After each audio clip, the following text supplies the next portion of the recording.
What? Oh, you're fine. Hello? Whisp is fine. Yeah, okay. Just making sure. Yeah, you're still there. That's good. Just making sure our volume levels check. Okay, good afternoon, folks. Welcome to Smudcast number 536, the first trans character of Shonen 40 years later. I had no idea there were trans characters in manga back in the day. That long ago? Yeah, I mean, does anyone remember what happened in the 70s? 80s? In 80s? I don't. I could guess. So either it's a misconception of Ranma, or it is... I don't know which years everything released from off the top of my head. What was the name? If it was a... It's also not correct. We talked about this last time. Futaba-kun Change, or something that would be closer but still not right would be Birdie the Mighty. Really? Okay, because when I think of the 80s, I think of like Robotech and Macross and a bunch of other things that just sort of irked their way across the shores.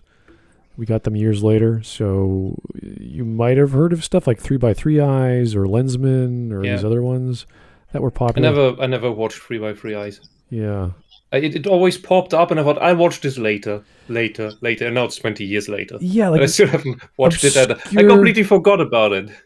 I'm trying to think of like, Vampire Princess Miyu and all these other like one-shot anime videos that you had to get, like the wait years for them to come by. They get translated, and some obscure mom and pop video store would have them.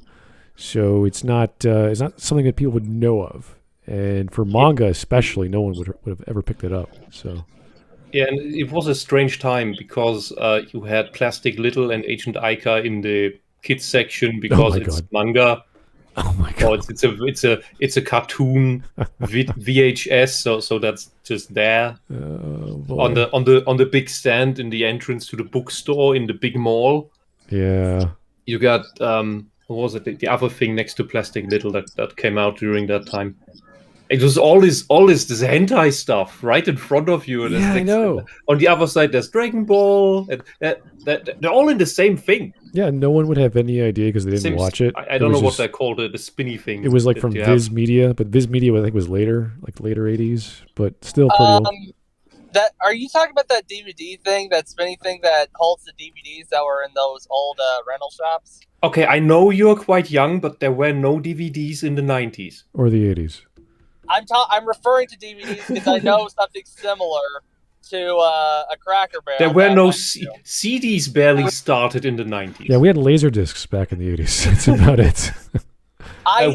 We skipped laser discs. Oh yeah. I only said DVDs because that was something similar I saw at a Cracker Barrel that had them in DVDs. I know you don't know what a bookstore is. I understand that. Well, you have these spinny things for books as well, or for comics. Yes. I know. This is how you notice you get old. That like Stone Age media, people don't even know what that was. I remember back going to an anime convention in Toronto in the early 90s. But to jump to DVDs. I know, that's the funny bit. The big thing was Laserdisc because that was the highest quality at the time, and people were watching it in a little booth. It was like, oh, what's that over there? They're watching like, I don't know, Dragon Ball or something on a Laserdisc, and you're like, oh wow, that's probably going to be the new thing. And you're like, nope, it never takes off. It was introduced in the late 70s. Then we had the wars between VHS and Betamax, and that kept going through the 90s until then we started getting CD-ROMs, and that was a whole other thing in the 2000s. And then that went away. And then we got all the big battle between Sony and what was the other company? It was Blu-ray versus DVD, or was it? I'm trying to remember what the two formats were at the time. But that was a big deal. So yeah, we sort of skipped over and just never bought the super expensive Laserdisc era. Then there were those miniature mini discs for audio, compressed. Oh, I know someone who had a mini disc player. Yeah. That was rare. That was like really rare stuff. Yeah, and it was amazing. It fit so much data. I don't remember how much, but it was enormous. This was around the time USB sticks came about, but USB sticks still weren't big enough compared to they were like mini discs. They were I like believe 2 megs 4 megs. And you're like, oh, this mini disc can do 128 megs. Like, whoa. I do want to say something. My Pawpaw has a freaking stereo that has one of those what is it? It has like the ability to store up to how many CDs? Like 60, I think. 300. Wait, what? Oh, the Oh, wow. yeah, those little. It's like a jukebox, but for CDs. Yeah, I know what you're talking about. Yeah.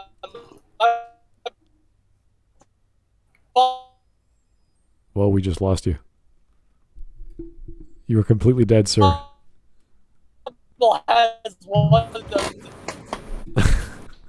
I believe Chaos Jester is trying to get a I'll signal. change our region. Maybe that I fixes think something. he still has them.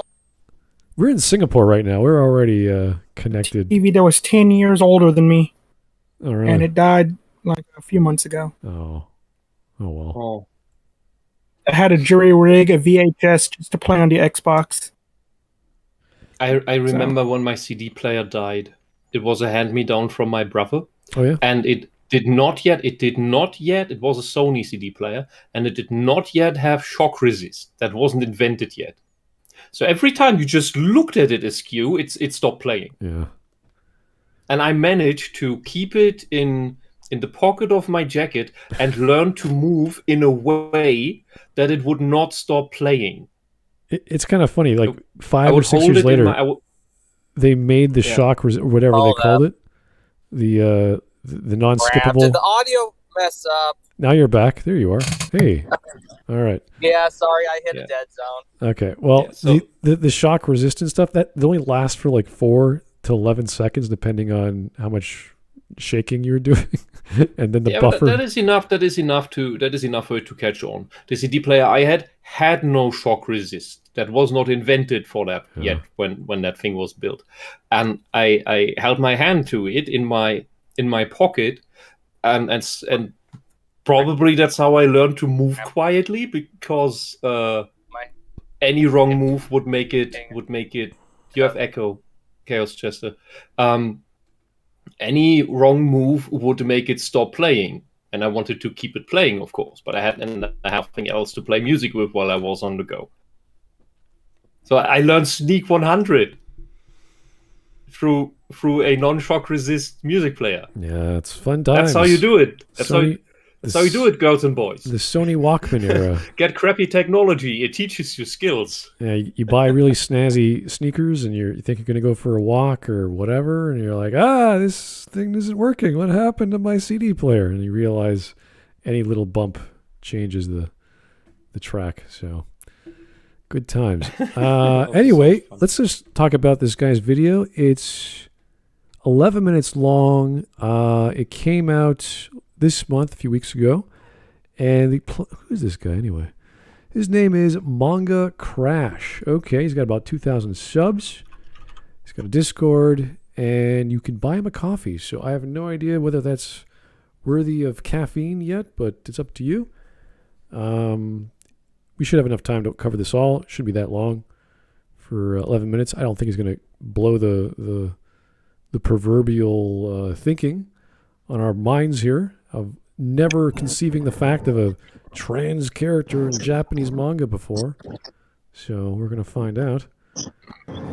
And the shonen demographic, if anything. So that's interesting. Cool stuff. Are you in a subway?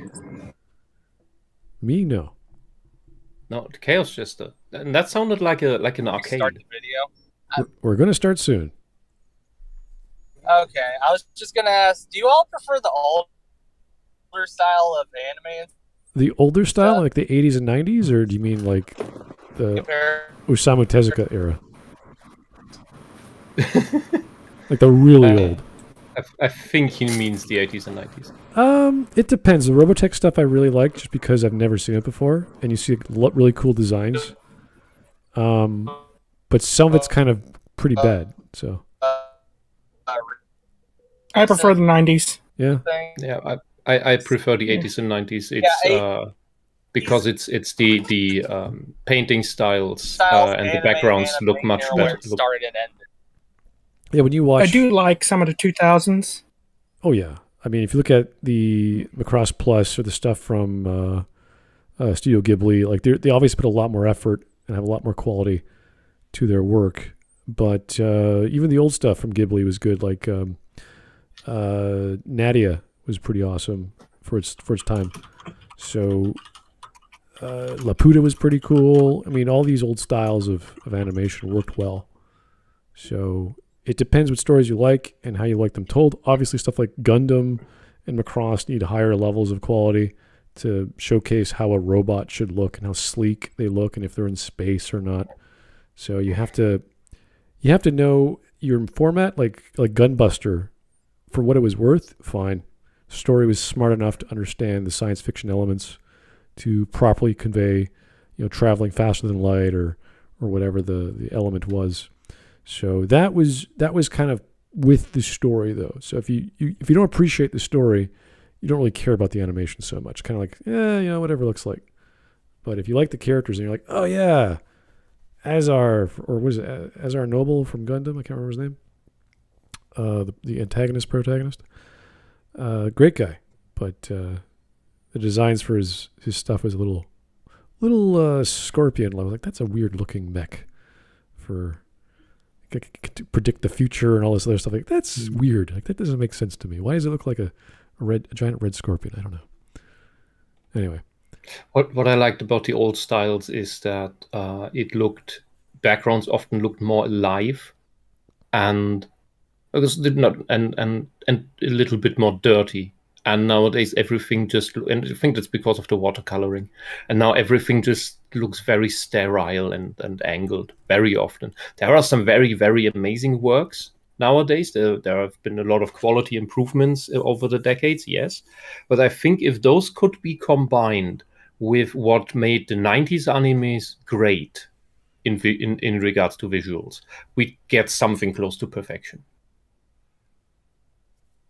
It's possible. I've seen some good 3D stuff. I've seen some bad 3D stuff. So anime has been always changing and adding to its repertoire of techniques to make it easier to make and have it look reasonable. And I've seen that with a bunch of recent animes that they mix the two and very, very light dusting of 3D for far away shots. So you get the level of resolution, but the quality is so small you can't tell the difference. So that's pretty cool. Yeah, but I don't mean the addition to 3D animation in anime, but the quality to detail in certain aspects, the way I think the key element in the end that we get to is how eyes are drawn. For example, we have some styles that are so detailed and plastic 3D in their 2D drawing that it just looks itself magical, and I think that's what also draws in. Oh yeah, and you see that reflected in other aspects of the respective anime. Yeah, we're talking at Sailor Moon. They purposely have gigantic eyes with all kinds of reflections in them, and you look at the Gundam style or any of the older Gundams, the more realistic ones, they just don't bother. They don't even care. I just wanted to think of one of the big eye examples of the current day, and I can't come up with one. I have images in front of my mind, but I can't pin them down. Okay. Well, you all are going on about art styles and everything. All I want is weapons and big anime titties. Oh, okay, that's fair enough. Okay, watch Spriggan and Agent Aika. Oh. I watched Tenchi Muyo and Outlaw Star and Big O. Yeah, That's those are what all I good. watched. Those are great. Yeah. All right. Anyway, guys, let's get on with I the did watch video. Gundam Wing. 11 minutes long. Shouldn't take long. I don't know this guy, so don't know what to expect. But here we go. Hello and welcome, my name is Crash, and it's been about 4 years since the first trans main character of Weekly Shonen Jump hit the magazine. Stop Ibarikun is a manga from 1981, and today we're gonna be talking about how that manga holds now, almost 4 years after its debut. For context, this is Shonen Jump before it was the de facto manga magazine. This is Jump before the golden age of battle shonens, before JoJo, before Dragon Ball, Fall Saint Seiya, and even before Okudo no Ken. Yet don't misunderstand, Jump was still part of the mainstream landscape of the manga industry, just not as big as it would be in the years following the end of Ibari-kun, which is why it's still amazing that it had a transgender character as their main character. There was no precedence of this that I could find. Sure, there's some shoujo manga that comes before it, but as a shonen, it was definitely trailing new paths. And let's be real, if you are planning on reading Ibari-kun now, there's likely to be two possible reasons as to why. Either you want to get in some more Jump classics, or you want to read more manga about the LGBT community. That's a weird reason. Why would you want that if you have... Why? Yeah, why would you specifically... It's like, I want to read a story about dragons, but not a whole story about dragons. I want like one character that's a dragon. And then you try and find that one story. Yeah. The thing is, I wonder, why does he care? Because I can tell you from personal experience and knowing a lot of other people, if you have gender dysphoria, you will find all the trans-related manga in any way, and you will find the types that you like, you will find the types that you don't like, and I bet there's a lot of fetishists out there that read them as well, and know how to find them. So why do I need this guy to tell me? Unless there's a really good story from 40 years ago that we missed somehow, and we should read it, and it just so happens to have this character who's trans or whatever, it's like, sure, I'll read it. That's fine, but not because there is a trans character. That's kind of a weird reason to read anything. So, anyway, it is only for those with gender dysphoria. Read this type of stuff for escapism. Maybe, yeah, I don't know. It's even if, and that's usually and it is because it works in the fantasy story. Because it's some fantasy shit with magic, with sci-fi, with stuff we don't have in real life. Because in real life, this can't actually be achieved. If I had a prosthetic limb or something, I wouldn't go out of my way to find like prosthetic characters in stories for the sake of it. That'd be kind of weird. Like it wouldn't really make sense. Like I wouldn't care. It's like I want a good story. If I had a prosthetic limb and like think about Metal Gear Solid 5, right? He's got prosthetic arm and leg. You're like, so? I can't, like, I don't care. Like, it doesn't matter to me. It doesn't bother me at all. It's called a cyborg. Yeah, that's kind of cool. But it's not part of the story. It's just a part of his body.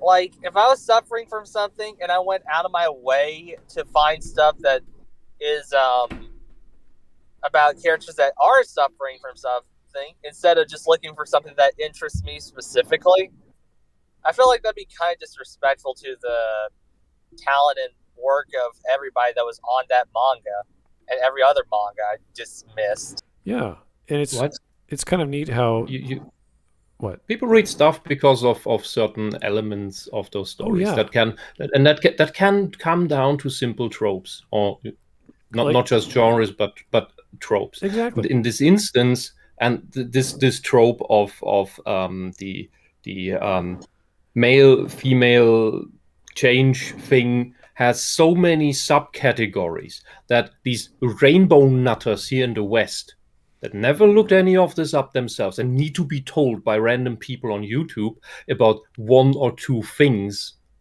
Those things are so numerous. I couldn't list it. It's thousands upon things. Some are serious, most are little one-shots, and they all deal with different aspects. And I can tell you that I'd say 90% of them are better written than anything any SJW has ever made in the West. Amen. I was thinking of if I wanted to see old stuff, like old media from the 60s, 70s, and 80s, let's say in science fiction, because I like the genre as a whole, you'd look at a show like Star Trek where they envisioned, based off their budget, of course, they had a bigger budget. They would have probably done a lot of things different with their how they made the bridge and the suits and all that stuff. You could look at 70s and 80s and 90s manga of cyberpunk, like Ghost in the Shell or Pat Labor, and they had this very big buttons, small screen.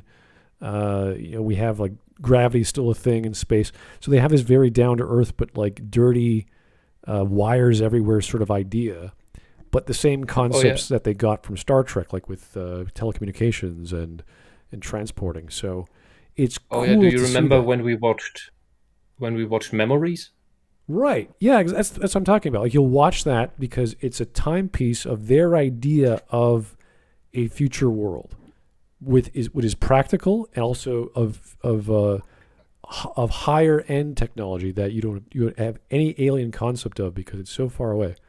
That is cool, and you want to watch and read that. Yeah, I'm at the point where I think all old science fiction looks better than anything new because all new science fiction is just nanotech, sleek Apple products. Everything's nanotech, yeah. That's boring. Sadly. The cool science fiction is like the Soviet style pipes are everywhere. Wires. You have to shit upside down in the little compartment. Like spaceships are just uncomfortable submarines. That's the interesting. The retro future.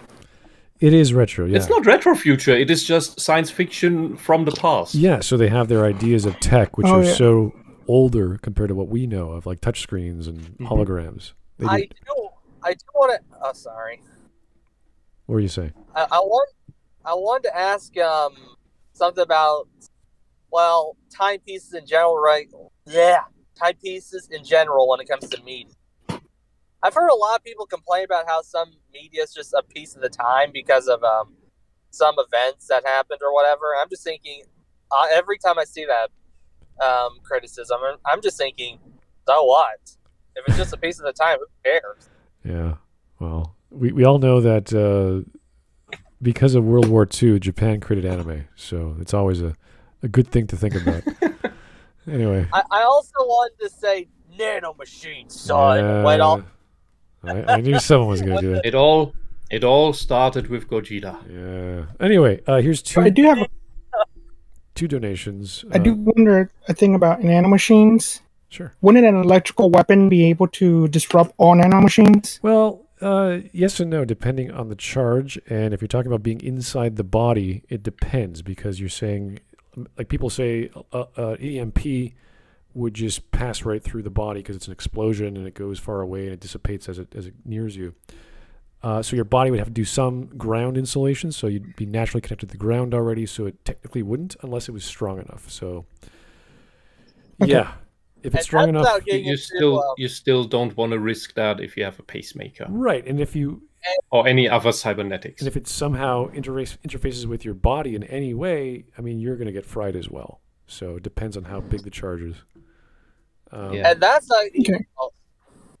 I was about to say that's not even getting into the fact that the nanomachines could people could develop natural resistance for all the individual nanomachines as well. It depends. It's a very technical question or statement. We're moving in magical tech talk here. It's right now we're at the microscopic level. We're not yet at the level of nano-sized stuff. So anyway, that's a whole other talk. But it's fun, but we can talk about later. Yeah. There's two donations I want to get to before we start the video or continue. One is from Haterade. This is awkward. Mom, can we have Hassan Piker? And Mom says, we have Hassan Piker at home. And then Hassan Piker at home says, also, I'm going to guess he's going to argue like normalities. While there is a lesbian relationship, the relationship itself is patronizing. Oh. Yeah. I think so far he looks more like a well-adjusted individual. We see that so far. So far he sounds okay. But you never know. He looks well-adjusted. I will say that. He might look like one of the people that got bullied in high school, though. Yeah, so look, here's the thing is most of us do not on the stream, we do not pre-watch the videos. The curators do that. They put it in a poll, and then the people on the Discord vote on it, and then we watch whatever comes out. Sometimes we veto something, but usually we watch the thing that is voted up. So this could be a perfectly sane person that just makes a really good content and just brought up this topic because it's the topic of the time. Right. Or he could be Kavanagh. But back on that, Darren Gatewood in the chat reminded me of the thing that I should have said already. The trope term search tag for finding this stuff. is simply because he says, does he not know that genderbender is a manga genre? And that is the search tag. There were different ones throughout the years, and this is one of the big ones that it all settled on. That you can also search image boards, the Borus, through to get your Rule 63 fix. Don't get corrupted, please. Be very, very conscious in looking through stuff. You will find a lot of ecchi, you will find a lot of hentai, you will find a lot of actually good things that also have just topics that are adjacent to this in them. Cross-dressing also falls under this term because this is why the term is not transgender. This is why the term is gender bender, because the act of cross-dressing is to impersonate, if just as a disguise, for example, to get through a situation. That also counts in this super broad term. And I think Basara also falls under that because of this, but generally doesn't. It's one of those really big ones. That's why I pushed them also back in the to read list. And the majority of these men dressed up as women or any other incarnation is not because this is intrinsic to their character. It's just a cool look that they go with, and they want the evil guy or the sub boss or the main character to be mysterious and cool. That's it, really. Yeah, but if you just look this up, you will find big things like Basara. You will find Cowboy Bebop because of Gren. Yep. You will find Ranma. You will find little one shots like the Dynasty Warriors hentai, where Lubu, I think, is magically transformed into a girl to get fucked. And you will find everything. Yeah. This is an actual umbrella term. Yeah, we've been contrary to what the left in the West is trying to establish as transgender being the umbrella term. It's not. Gender bender is the umbrella term. We've been gifted by Japan and their media and creativity over the decades, the past 2 decades at least, with all this content that we just take for granted because we don't even know what to think about it because there's so much, and there's all these incarnations, and they don't have time to care about what someone thinks, what someone's worried about, or what the term means. They just do it, and that's fun. Yeah. That's cool. Yeah, we never needed this rainbow and baby color movement in the West. We never needed that shit. That is my honest opinion. We never needed that, especially in regards to getting good media. Japan has always made better media in that regard, always better written. What we get now in the West is just twisted fetish shit of people who don't understand these topics in the first place because all they do is fetishize them or make themselves believe that they are these things when they aren't. That's why all that they then make, claiming that they are these things, does not reflect how the real experience actually is. When Japan just writes good stories and just has this stuff in it, incorporates it in the story, and therefore the story makes sense, and therefore the story is well to read, even if you are not a fan of this stuff, and you don't need to be. The thing is, Shonen Jump takes things in because they think this is a good story, not because we want to be progressive. Oh. Okay, here's another donation, and we'll get on with the video. I do want to say something, Wisp, real quick. I'm not against the idea of the West trying to create stuff like that. It's just when they F up multiple times, I start to be against it. Well, the problem is if the West actually drew very well, we could at least tolerate whatever they're trying to say. But the artwork is the problem painful. The problem of the West is that the goal in the West is not to create a good story. It's not to write a good story with good characters, which is what Japan does. The goal of the West is to virtue signal token the thing, which is essentially just fetishizing the thing. It's like fetish fiction. Yeah, if you took... There's the story is not relevant for the person who writes fetish fiction. Well, it's just the story is just a vehicle to get to the point of the fetish fiction scene that is relevant to that sub thing. It's basically like writing porn, where it's just the doorbell rings, the plumber comes in, and the woman asks, "Oh, are you here to lay down a pipe?" And he says, "Yes." And, "Oh, come in." And then he asks, and then the plumber asks, "Why is there straw on the ground?" And she says, "I don't know." And then they start fucking on the straw, because that's the porn scene. Well, and the West writes the current stuff that we see in Marvel, and these weird, horrible CalArts things, and Disney Plus and whatever else the shit is. Yeah, so imagine that is all written like fetish fiction. Imagine there was no animation. Imagine if like Steven Universe was a comic book and reading that exactly the same scenes as on the show. Like, it would not sell. People would not read this. The art would not sell. The stories would not sell. There'd be nothing worth looking at and listening to. Mm-hmm. So it has to be in a format. Oh, you can just download it and watch it. It has to be mainstream for people to actually care, because they're not going to consume it. They're not going to buy it themselves. So yeah, it's just repulsive. If I want content like that, I can just go on Fiction Mania and read all the smut that is on there. And even there are like 5 good stories that are actual stories. This is amazing. The Western media, especially American, is so bad. It's worse than fetish fiction websites. That is just. All right, let's get on with the video. Ghastly. Here is Wait. the. Oh, sorry, I'll wait for the donation thing. All right, here is from Hollow Kasut Denier Lewis CK. That's misspelling, or you're having a fun time with your name there, sir.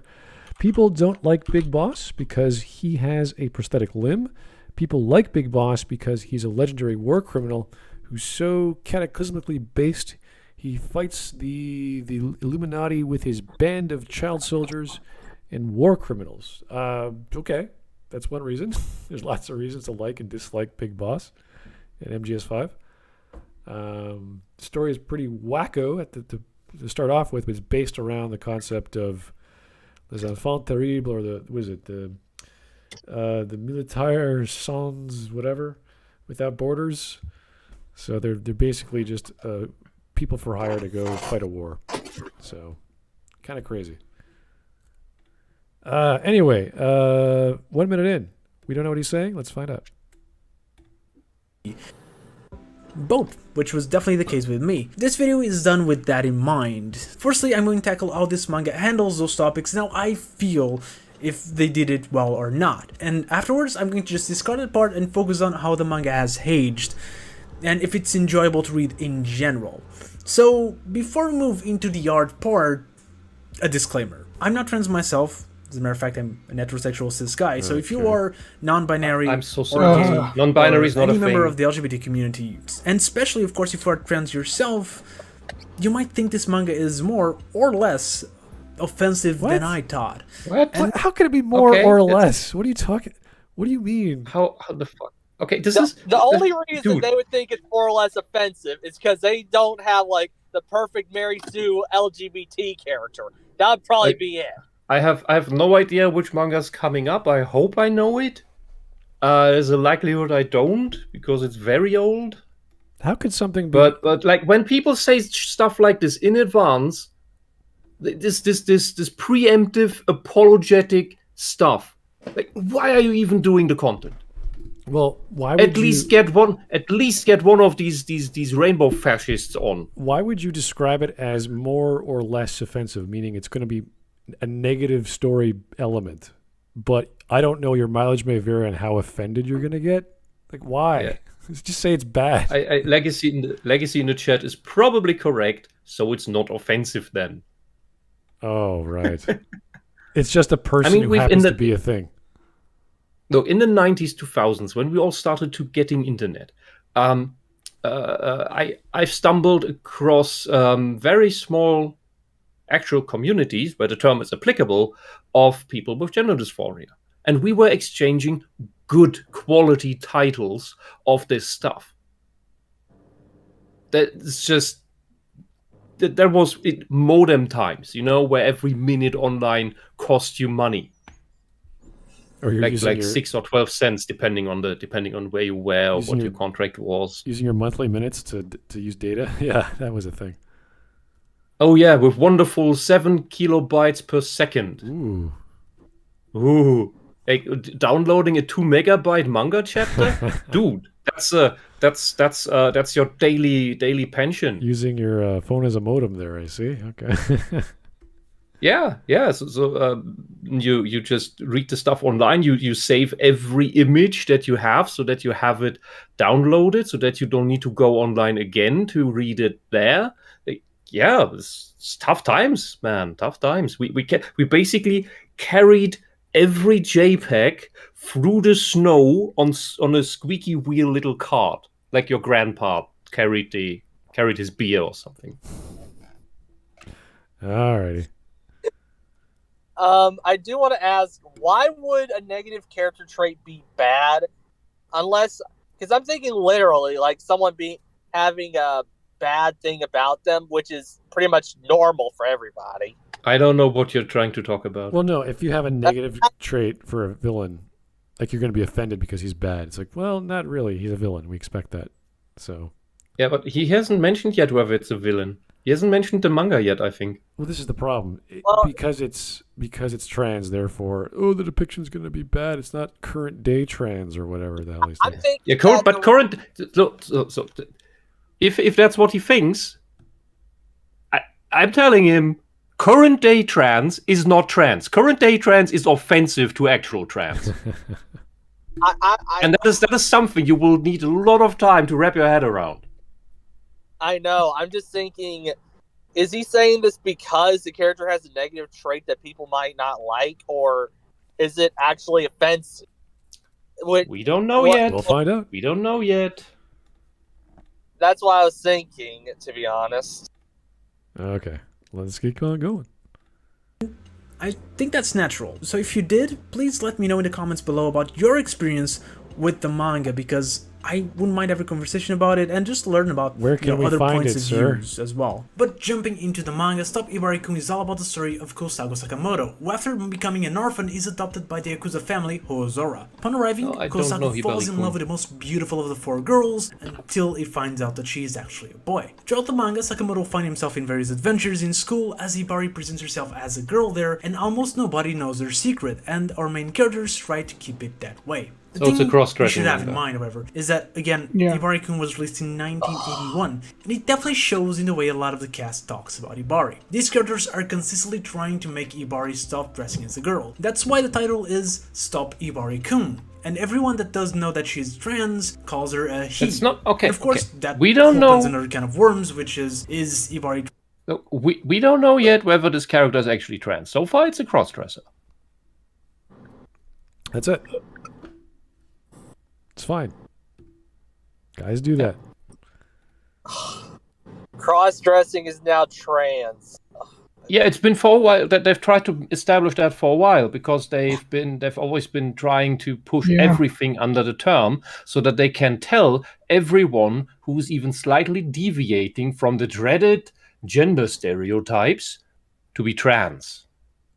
Like you're 0.1% not a stereotypical man or woman, they will tell you're trans. So cross-dressing, of course, to them is already trans, because they've disconnected the condition of gender dysphoria from being trans. They just call everything trans. That's why they call tomboys trans, because they act like boys or have generally male interests, are more interested in sports and stuff like that. So that's why that's where all these memes come from. Yeah, this is just your standard story. That's a rom-com, and it's for kids or for young adults, and that's it. It's fine. It's completely innocent. So, I do want to say that I know someone that actually cross-dressed in real life, and he's as masculine as a guy as I ever could. Well, not as the most masculine person, but he's pretty masculine himself. So I genuinely So he's not a trap. Yeah, he's not a trap. I genuinely don't understand how the whole cross-dressing became trans thing started. it's because idiotic borderliners on Tumblr and crazy socialists came together and wanted to make everyone trans, because the one of them is just fetishizing everything. The others have this crazy ideology where they need to make everyone and everything the same thing, because they believe only that can lead to world peace. Once there are no differences between the people, which also requires that there are no biological differences between people. So by the current iteration of communists, we need to be all completely, exactly, biologically identical and interchangeable. Basically like ants, because they're obsessed with ants for some reason, while also forgetting that ants are not all the same. I just had the whole... Ants are a class-based society. I just had the whole syndrome quote in my head right now. And then when everyone is trans, nobody will be. No. They just want they want everybody to be this magical gray blob. And there's, I forgot which family that is, like some really old pair of super rich fucks from California. They have now said that they want to use their wealth, like they're like 18, 90 or whatever years old, and they want to use their billions of dollars in order to make biological sex compliant with gender ideology. So they know that the ideology it has nothing to do with reality. So now all goes in, they probably put that into biological engineering or some bullshit. This is gonna be a hell of a world. Anyway, let's get back to It's gonna be a really sterilized world. Not as well. Okay, let's get back to the video. Opens another can of worms, which is Ibari trans or are they a cross-dresser? The manga focuses heavily on the clothing. You can stop. You can keep it with the he. Yeah, they is not a singular pronoun. Stop it. I Bullshit. highly doubt that the manga is bringing up trans issues in 1981. I really doubt that. Well, at least I will give the guy this. At least he does say that the person could be a cross-dresser. Okay. That's that's a plus. It's sad that has to be a plus, but it is a plus, I guess. That Ibari has, often stealing from her sister, but Ibari herself always claims to be a girl, so I see her as a trans. And the cool thing about Ibari-kun's portrayal of trans people is Ibari herself. She is a badass, very confident in who she is, and never lets anyone else show her down. Even when called a pervert, a boy, even when asked to dress more manly or behave normally, Ibari always leaves the room with her head high up, and she is overall just badass, strong, and the best character in the entire series. And this kinda holds true for the other very few LGBT characters that do pop up. They're all strong and confident of their own identity, and people throwing them off doesn't seem to make them want to stop from being who they are. And of course this... I mean the opposite of today's fragile rainbow bullshit culture. Yeah, it seems like we have a headstrong person who believes in something and doesn't listen to everyone else because they know themselves very, very much. And that's it. That's all it is. And that's, I think, the standard hero prototype in a lot of these mangas and anime. You have the hero or the protagonist who must do a thing or is a certain way, and nothing changes them. They're always that way, unless they get to a fork in the road, which is a very specific kind of storytelling device. So, yeah, it's normal stuff. It doesn't really matter what the theme is or what the elements are. I don't see the major issue of why I want to read this manga, because you could read a manga from the 90s with the same idea, like with Ranma. You could read a Ranma manga, and you'll get the same idea. Shampoo just really, really likes Ranma, and nothing can change her. Mm-hmm. She's always going to be after Ranma. Nothing changes that. Oh, I know that. I mean, I understand why any random person might be reading Ranma, because Ranma is a comedy. Why would a guy like him read this? This is also a comedy. It should be, if you're talking about shonen manga, and it's not like lasers and robots and whatever. So it has to be some kind of rom-com. It has to be. It can't just be like shonen stuff. We won't have lightsabers and stuff. No, it's just gonna be a guy and a girl or two guys, one's dressing up as a girl, and everyone's like, "What are you doing?" And all the hijinks that ensue as a result. So that's fine. That's cool. There's lots of stories like that. Yeah. Oh, Father Delta 38 in the chat brings up something interesting and relevant. I wonder if the guy knows about the Japanese theater, kabuki probably, and how only men could play in it. So cross-dressing was common then. In a way, yeah. In a way. I'm trying to remember because they had to play the female roles. When was it Urusei Yatsura, the Invader Lum story? I think that also came out around the same time as well. So there were other stories of that nature, of the magical alien coming to Earth for the sake of finding love or this or that. So it's nothing unheard of to have characters who are different, whether they're aliens or magical or just look different, and they're headstrong and they're in charge, as they say. So I don't see this as anything specific or personal or popular. That was a big deal. I'm surprised it got to Shonen Jump or Shonen whatever at the time. So good for it, but it's not selling me on why I should read this. It's also, I mean, all this talk is reminding me of Gender Bender from Futurama, where Bender was a wrestler and he had a cross dress. That is a completely different. That is a completely different topic. I know, but I just earlier were talking about it and I didn't mention it. Hold up. Yes. That was basically the pun, the intent of the pun. Right. Yes. All right. Jake the Surgeon for the 2. Armstrong 2024. I don't know what's happening in America in 2024, guys. Your guess is as good as mine. Just re-elect Trump and everything will go back to being sane. I don't know if we're going to even survive this decade, let alone what's going to happen in 2024. So, who knows? Everybody's talking of more weird pandemics that are definitely all coming, and you have to be scared of the Affenpocken. Pandemics, food shortages, inflation, you name it, things are going crazy. So, Speaking of pandemics, within a month, both my grandma and one of my aunts got COVID again. Again? Are they taking their vitamin D? I don't know if they actually... They're old. They should be taking vitamin D. Yeah, it's kind of weird. All the people that have gotten it this year are like double, triple, quad boosted. And some of them are my members of parliament, which is bizarre.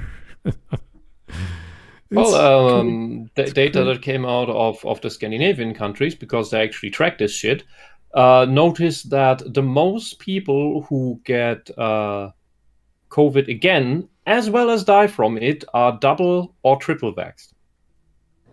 Well, I'm doubled.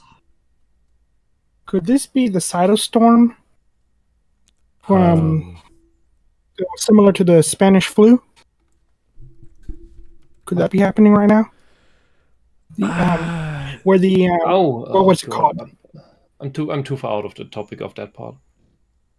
Okay. But yeah, you mean the overreaction of the immune system because you ruined your immune system with bullshit gene therapy. Yes. I don't know. You have to take that guess yourself and read up on it or watch some of the medical people that actually know their shit and make stuff about that. I found Dr. Bean relatively interesting with double E. Indian guy. He draws very nice slides. Okay. I think the first doctor that Rogan had on his podcast was pretty good. I can't remember his name. He was the guy actually treating people, and he was doing all the tests with various kinds of not experimental drugs, but experimental tests that people did not try all these other drugs that people were talking about like months later. So I can't remember his name though, but he is at the forefront of like all these things because he's talking about not cytokine storms, I think, but in terms of having a fatigued immune system because it has all this stuff it has to do and clean up, and it's just there's too much going on that it would attack These cells, the regulatory. I can't remember what they're called. Are they called cytokines? The actual regulatory parts of the immune system. I know there's attack T cells and there's all these other ones, but the most important are the regulators. So, anyway, that's a big topic. We're not going to get into that. So let's just keep going. Yeah. Jake the Surgeon again. This time for the $5. No sale on today. Even Steven with the 5. We can't fet over every egg when making an omelet. Okay. We cannot fet. Is that a word? Is that a verb? Yeah. I think it is. Maybe fret? Yes. Fret. Fret Yeah, over fret every sounds egg. about right. Yeah. Anyway, take your vitamin D, especially your grannies and granddaddies. They usually have too low vitamin D because they don't get out enough anymore. And you don't want to get under 30 units. That's when your immune system starts to be wonky because vitamin D is what your immune system craves. It's the basic building block. C, zinc, and to top it off, just get some fruits and sunshine. You'll be fine. Yeah, K helps to metabolize D, I think. But people don't know K anyway, and P very well. Yeah. Anyway, basic number. 30 should be your minimum. Above that, you're in the green zone. Below that, your immune system takes damage and you have less energy. You are prone to depression. And the COOF only affects you hard. We had the studies like in the first year already. It affects you really hard only under 21. And you should not even get under 20 because that's when things go really bad. So hard symptoms from the COOF you only get when you already have massive vitamin D deficiencies. Have good vitamin D intake, make sure your blood levels are good, and you are much better off. Doesn't mean you don't get it at all, but you will not have like severe shit going on. Okie doke. 3 minutes, 20 seconds. Let's keep going. This is a great message. You should be true to who you are, and if people don't like it, fuck them. However, it's with everyone else that this manga kinda... No, why fuck them? Yeah, just don't care. If someone doesn't like the thing, then why do you need to push it on them? Well, then I'd say fuck you, because why do I need to read what you want me to read? That's what it comes across as. I think he's taking the attitude of the main characters who do the thing they like and don't care. But he's taking it literally. Did I lose the context? I'm hoping that's why he's taking that attitude, because you wouldn't want to say fuck him to whoever doesn't like the thing you like. That's kind of weird. You don't like... Yeah, that's childish. Yeah. You don't like Sailor Moon. You're a shitty person. Fuck you. What?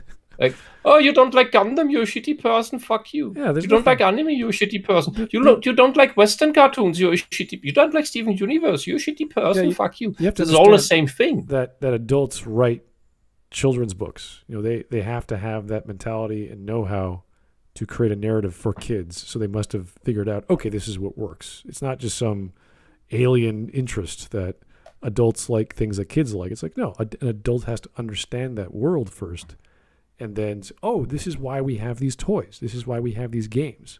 This is why we have these colors and then why we use them in a certain way. It's not just random stuff happening. So same with manga, same with animation. You don't just have a walk cycle in your head and think this is how humans walk. It's like, no, you've been observing humans for all your life and you have the skill in your brain to perceive a walk cycle or a person walking across the room, and then you have the time and effort to draw.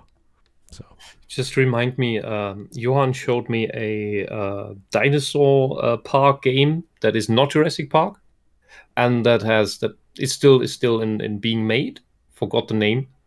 You can find it. There are not that many of that type, so you can probably find that on Steam. So it's in early access stuff. Cool. And mechanically, Johan showed me a few things, and showed me that mechanically it's much better. There's more love put into it, but when he zoomed in on the park visitors, they all have duck feet. That their feet are all turned out 45 degrees, and it looks so funny. They walk like clowns. It's so horrible. Interesting. When you make walking animations for people, the feet, if people don't have posture damage, don't have posture issues, the feet point forward. The inside of the feet must be parallel. If you just stand up, you walk like a few steps without thinking, you stand still, and you look down at your feet. If the insides of your feet are not parallel, you have a posture issue. You have some posture damage. Your hip may be misaligned, your shoulders might be misaligned. See a physiotherapist. It may alleviate some chronic headaches that you have. In the game makes design your phase, shoulders he probably just downloaded a walking animation and just loaded it up. Yeah, maybe, but why are the characters? Who designed it? Some human must have designed those characters to have these feet at this absolutely deadly angle. Okay. I've seen a lot worse. Like, all these people must have deteriorating knees. All right, here's 2 from Jake the Surgeon super chats. Here we go. Whisp: the sun was created by the Globe Conspiracy. It's really the mind of Walt Disney doing the thriller while nanomachines harden in response to physical trauma. Son. Look, the sun is really a moon base that is just constantly shining a light towards Earth. There's actually no light behind the sun. It's just that the part that's aimed at us is actually that's just a big light bulb, and or a lot of light bulbs. And you need to tell Alex Jones about this. Okay, sure. Here's another one from Jake. Back to dinosaurs. Do the dinosaurs have feathers in that game, Whisp?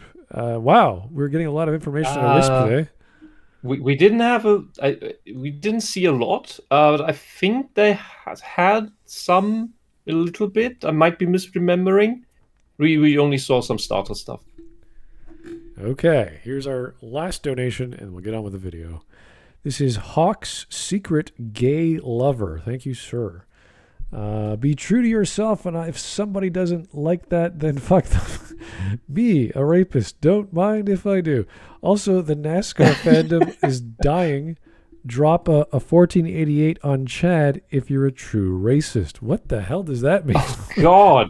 No, don't. Don't. Don't do it. It's a trick. It's a trick. That was a whole paragraph.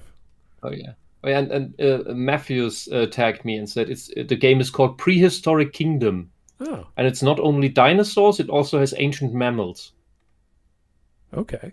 So it's better in every respect than the shitty Jurassic Park 2 game. Does that Johan also showed me the Jurassic Park game from the 90s, which also looked more immersive and more like there was more love put into it than this. Does that mean Zulu mobile game? Trespasser?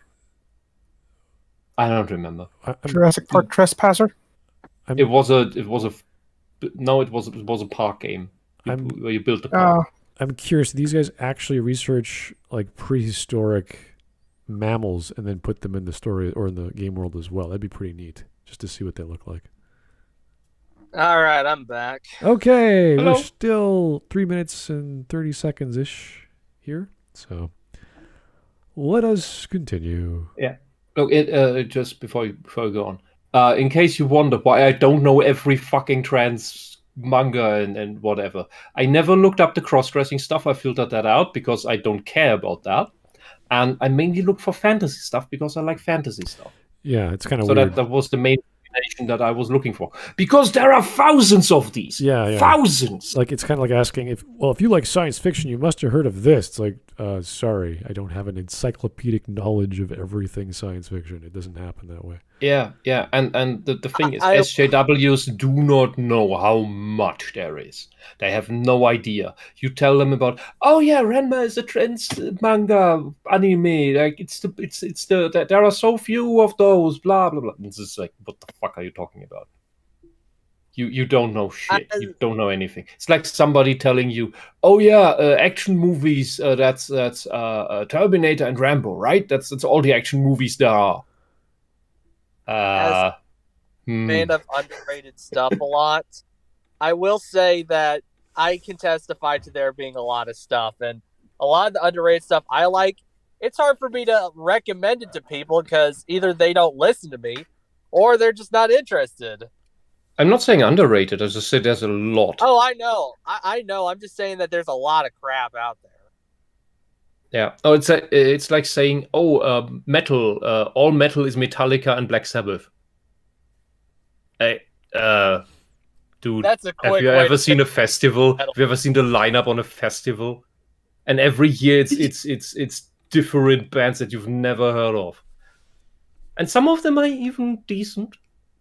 Some. Okay, well, let's continue. Well, that and some portrayals of gay people looking like they are Mr. Slave from South Park. That also didn't age well. But with how over the top it is, They are dude, supposed to be fucking cops from Queen. Yeah, looks like Freddie Mercury. Yeah, Mr. and What the fuck? dude, you know, so this shows this guy knows nothing of the gay scene, because the gay scene in the 80s, it did look like this. Dude, Remember that? they drew that this bar shit in- like this because that's how the gays dressed back then. They were not afraid of being manly. Yeah. Oh, Remember that bar in Police Academy? oh yeah. They were all dressed like that. The Blue Oyster Club? Yes, the Blue Oyster Club. Of course. There you had the wimpy guys in there, and you had the big muscly biker guys. And yeah, I don't think you wanna be on the wrong end of the big muscly biker guy, because if he decides that you're gonna be the bottom now, you will be the bottom now. So don't go into that club if you Okay. don't want to be the bottom now. The thing is, this guy here, while trying to be nice and virtuous and everything, I think he comes across like he's doing this from the bottom of his heart, and he doesn't want to offend anyone. So he is offended on our behalf on a historically correct depiction that the gay people back then did not take offense with. Okay, I have Asperger's myself, and if someone got offended on my behalf because of something involving Asperger's or autism or whatever, I'd be more offended at someone getting offended on my behalf, thinking so I couldn't take something like that or I couldn't handle it. You can't handle 3 Freddie Mercurys on the page. Yeah. Okay. Ooh. I'm just saying I'd be more offended at someone getting offended on my behalf. Yeah, if they that's a thought- weird thing. Yeah, we never understood that at all. Like the overprotective mother. It's like it's the Oh, my typical God. Christian mom that has to be the Oedipal Christian mom that has to be overprotective and be there all the time, and how dare you do a thing to my kid? Mom, I want to do the thing, but and then the Oedipal Christian mom just mind just breaks because my kid wants the thing that I want to protect it from because I thought it would be dangerous and my kid would be scared. Like, what the hell? These people can't comprehend that. I wouldn't say And- it's like the typical Christian mom, but rather parents that have literally no trust in their child. I should say that. With Oedipal parents, it's not that they don't have trust in the children; it's that in their minds, subconsciously, the children are still toddlers.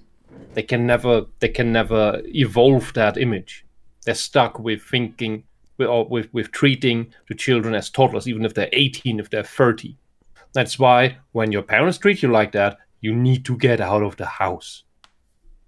Seriously, because that will inhibit your development so hard, it will fuck you up so much if you keep relying on them, that you will be unable to do anything in the real world.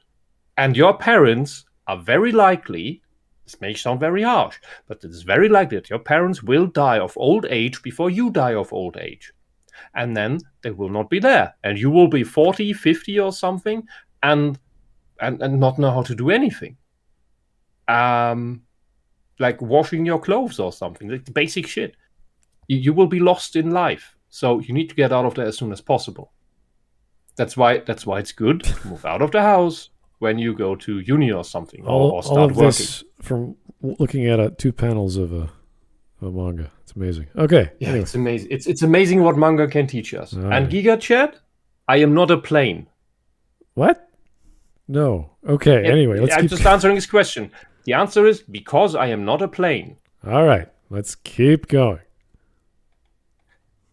Again, how confident these S&M Freddie Mercury clones are of themselves that I just think it honestly could be a lot worse. But everyone else is constantly throwing Yubari down and dropping lines that, well, they wouldn't be appearing in Western TV in 2021, I'll just say that. I'm normal, I like girls, is said like twice. Again, the constant treating of Yubari as a he, which, to be fair, in the context it does come out as more of a denial thing from part of the family, and of course the absurd amount of times that they call Ibari an everyday character a pervert, with Kosago constantly saying that he won't let her drag him into the world of pervertedness. Now, the reason why I'm willing to forgive this treatment is because it is never shown as right, but it's also never shown as... Oh my god. The first question is, what word is used in the original? That is likely hen or hentai. And that has a much wider range than just a sexual connotation. I saw the freaking chat that says what the people are saying. What is it? The closed captions. And he was about to say they don't depict him as being exactly wrong, and I'm just thinking, oh dear God. What? Yeah, no, it's trying to attribute morals to a bunch of characters who are wanting a character to do something differently or behave differently. And he's having a problem with this because the story never addresses that as being good or bad by any other character, which is, I mean, that could be a form of conflict. That could be a plot point. That could be a character moment. But because it doesn't do that, it's okay. It's like, that's usually not a good sign of good storytelling. You want to use the elements properly in your story, not forget about them. No, he's saying that he's kind of annoyed that they don't treat the guy that's whoever this guy is that's demonizing his son, I guess, as wrong. The father? Yeah. He's saying that they don't depict while they don't depict him as right, they don't depict him as wrong either. I'm just thinking, yeah, it could be implied that it could be either way. For God's sake. It's basically this person said X, this person disagrees and says Y. Like, that's it. There's no further development. There's no further divergence. There's nothing. It's just this is the one page conflict, and it goes. It's the same thing every other page. Don't do that. You should be a guy. Don't do that. You should act like a guy. And that just keeps going. Is this criticism here that not every character is cheering on Hibari-kun for cross-dressing? Well, that's the title of the freaking manga. It's supposed to be. How do you have a fucking story without conflict? Yeah, it's just, the whole point is to have a bunch of people tell Hibari-kun to stop dressing up like a girl, but he keeps doing it. Yeah, if you want a story where the weird character is just cheered on by everyone and encouraged by everyone to be weird, then you get really, really petty and low-tier fetish material, which is the exact stuff that the West is producing right now all the time. You want shitty stories, shitty content that nobody is interested to read except for jerking off narcissists. It's got the thing we like, but it's not doing it in the way we like. It's like, oh, okay. I think it's more rather his complaint is they need to demonize this guy more because nobody ever treats him like nobody ever treats what he's doing as entirely wrong. Right. Well, when you have a villain doing the villainous thing, it doesn't matter if he's a good guy or bad guy in the story, whether he's an antagonist or protagonist. That's his role. He's supposed to be the aggressor or the contrary opinion. And when they say, oh, here's a bad depiction of men or here's a bad depiction of women, it's like, that's the point. You need that. You can't just take it away immediately after or demonize it or whatever.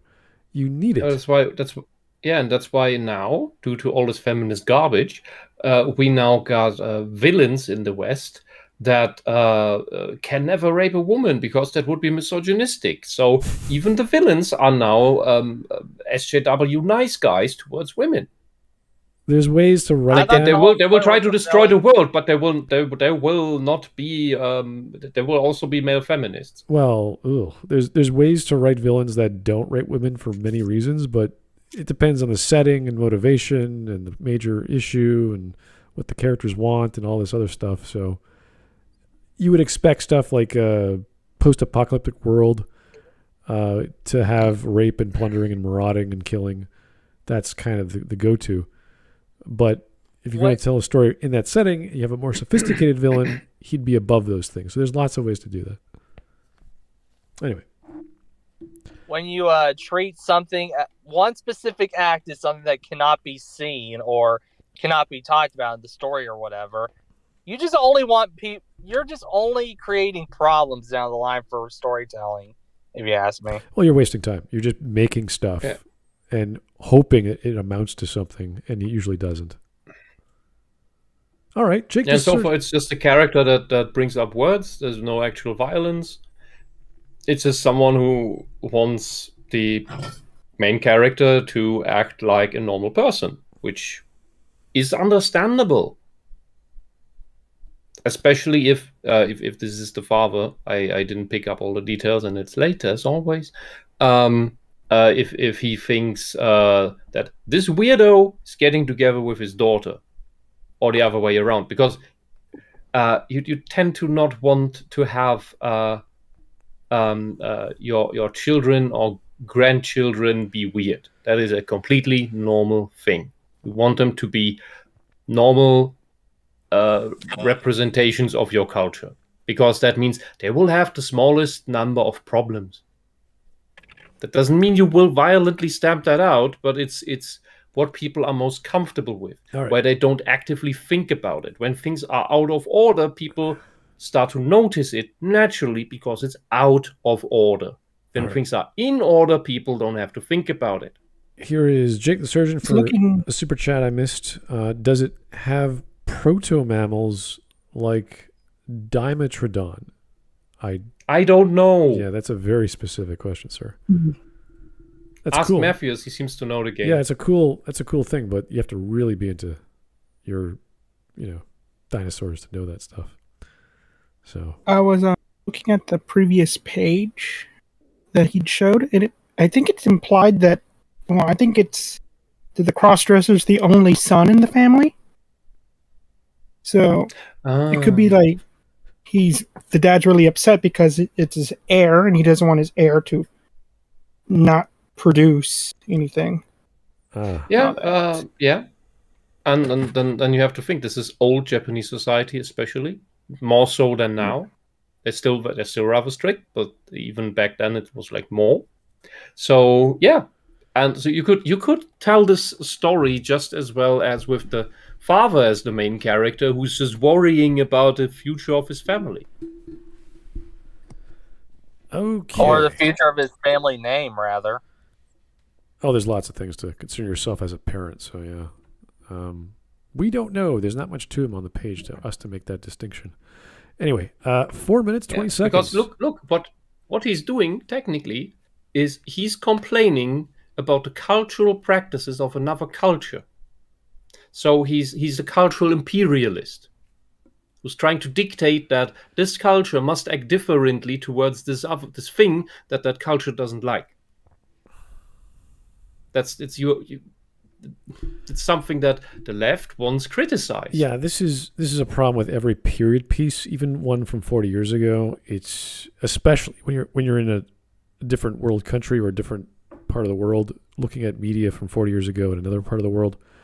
It's I don't know what to describe that as, but you're using a wrong ethos to look at the world. It doesn't match up. You should never be trying to do that. Anyway, 4 minutes, 20 seconds, not even halfway done. Taking our time. We're doing okay.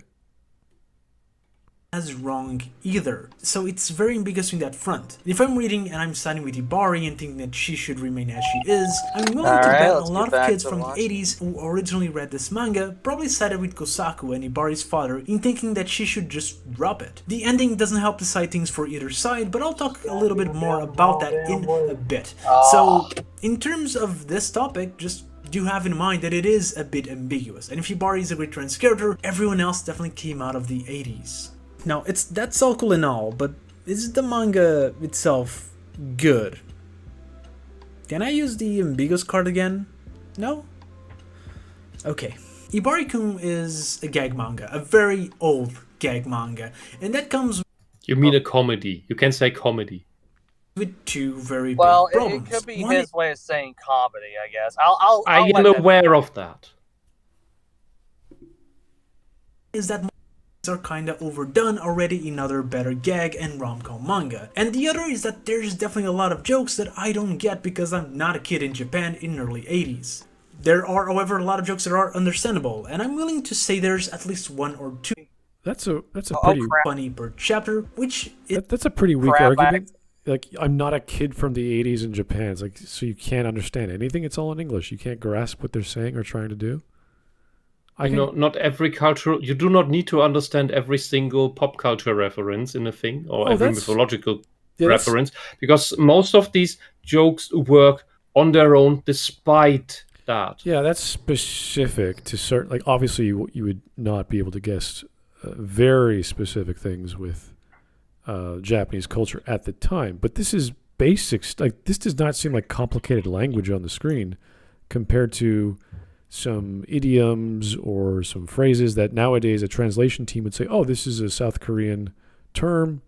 This is what this means. And then, oh, thank you. So I know what they're talking about. But you'd still grasp that it's an idiom you don't understand and keep going.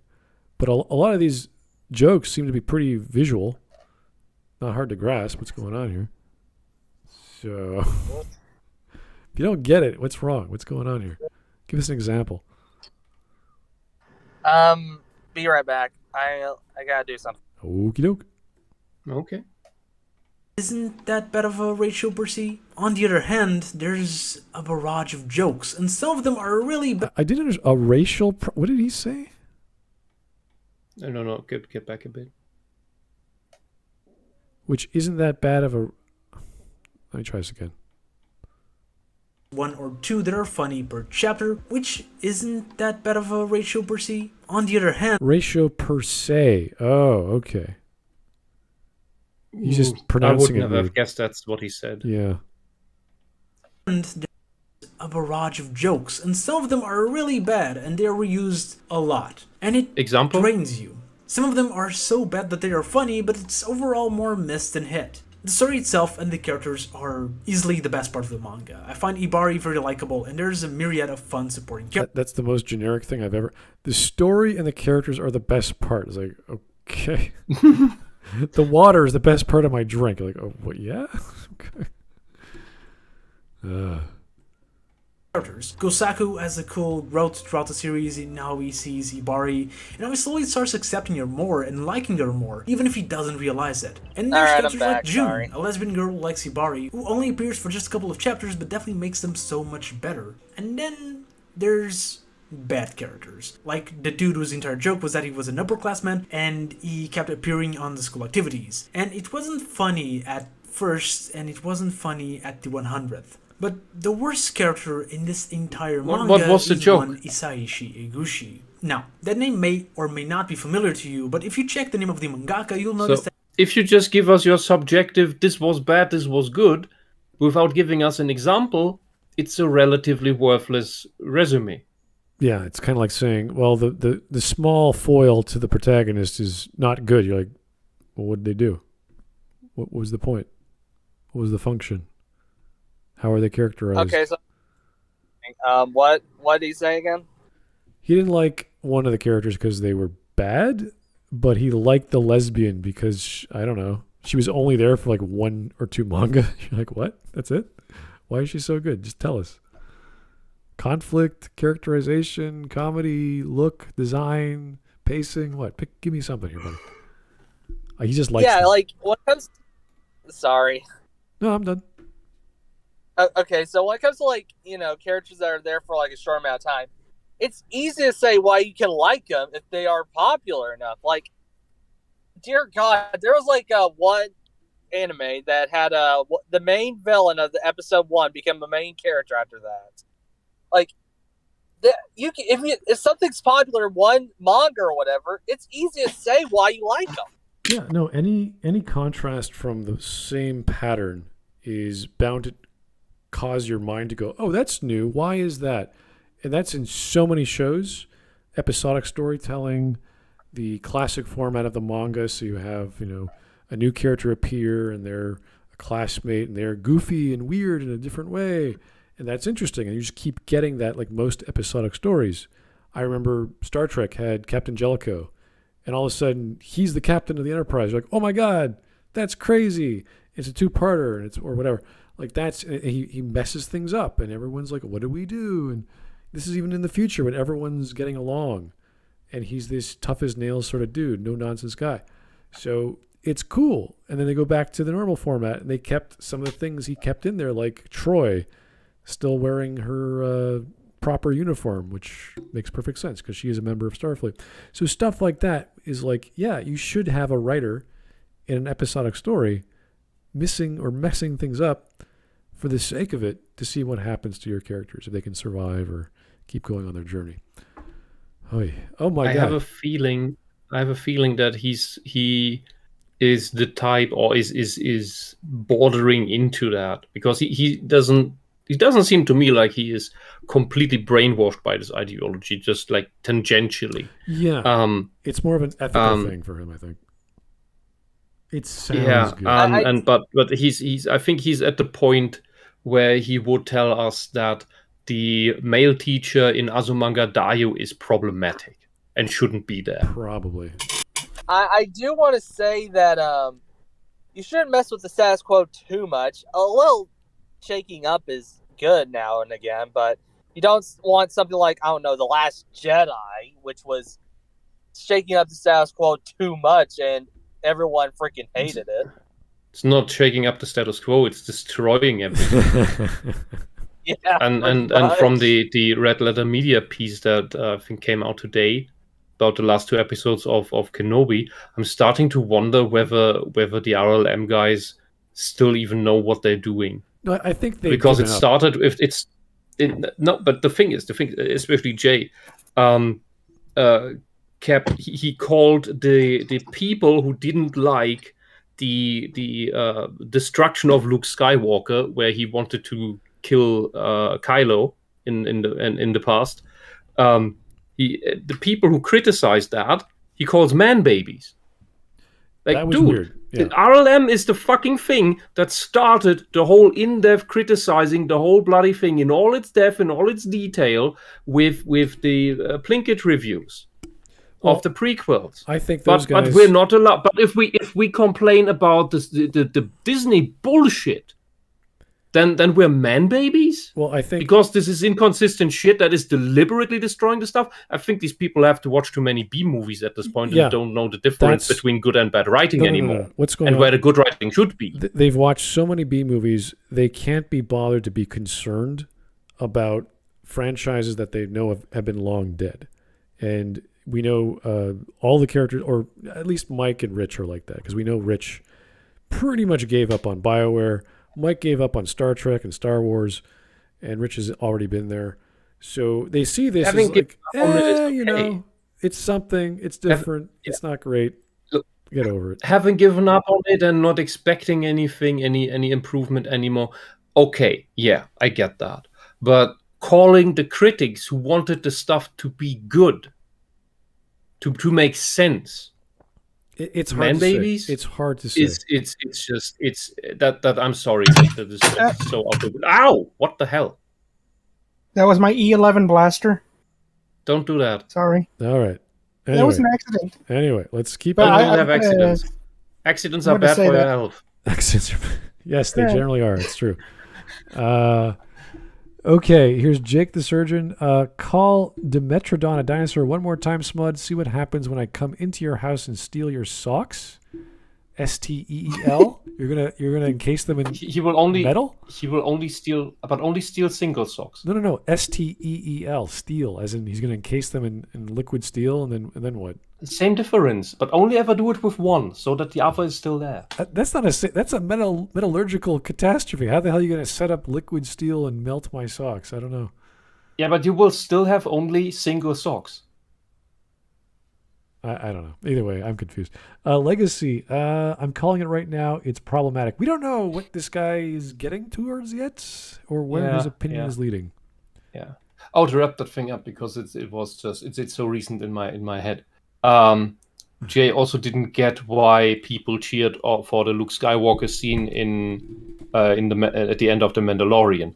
He thought it's just because people cheered because it's something they know. No, they cheered for it because it was restoring Luke Skywalker's character. And that Jay doesn't understand these writing issues. This makes me question whether he understands anything beyond enjoying crappy B movies. I think that case is what happens when you're with a bunch of friends and they're part of groupthink and they're just sort of not thinking critically, so they just go along with what everyone else is saying, and that's the easiest I'm not answer. sure. I mainly hear this really dumb stuff from Jay.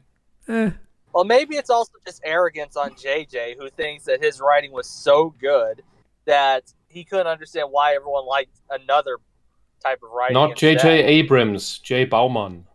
Oh, well, I thought you were talking about J.J. Abrams. No, I'm talking about Jay Bauman, the little guy on Red Dead the Media. hardcore cinemaphile.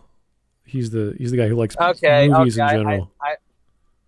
Okay, I messed up. I'm sorry. Yeah, Mike is kind of the in-between of the hardcore fan and the casual fan, and then Rich is like the critic.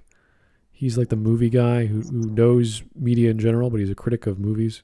Yeah, I think I've noticed this only in recent times, that Rich seems to be the guy who actually thinks about this shit the most. Seems to know the most. He's getting smarter. But he takes himself back. He's not making as many errors. He's a lot more confident and a lot more chilled out as well. So he's a bit more sharp than he used to be. Before he was kind of goofy and just saying little things here and there. Now he's like, all right, I know what this is. But that's because they've been talking about Star Wars for years and years, so he probably knows it very well.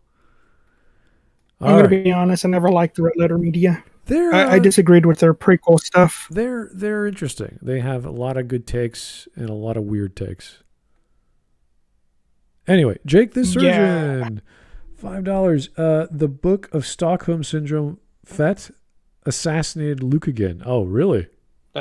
That is true. Yep. I didn't bother with any of those shows. So I don't know, but it completely annihilated the end of Mandalorian. Oh. Grogu went back to the Mandalorian, and then he decided against the training from Luke, and Luke was just okay. Nice. He completely assassinated the character of Boba Fett. All that. So. Okay, interesting. Anyway, we are more than halfway done, which is good to hear. Let's see where he takes us. It's exact same. And before I criticize this point, I need you to know a thing about me. I love fourth wall breaking jokes. I just do. Every time I see a character acknowledging that they need to rush because the episode is ending, I laugh. I laugh like a baby who just saw his mother's face appear from another pair of ends. I'm the kind of guy who thinks Deadpool is peak comedy. And I know it's not that funny, but for me it is. So... No, wait. That's fair. You're messing that up. If it's fun, if the jokes work for you, it is funny. If you backpedal and say, it's not that funny, you're contradicting yourself. Well, it sounds like you're ashamed of yourself. It's like you're ashamed of your humor. You enjoy it, and Deadpool actually does this type of joke well.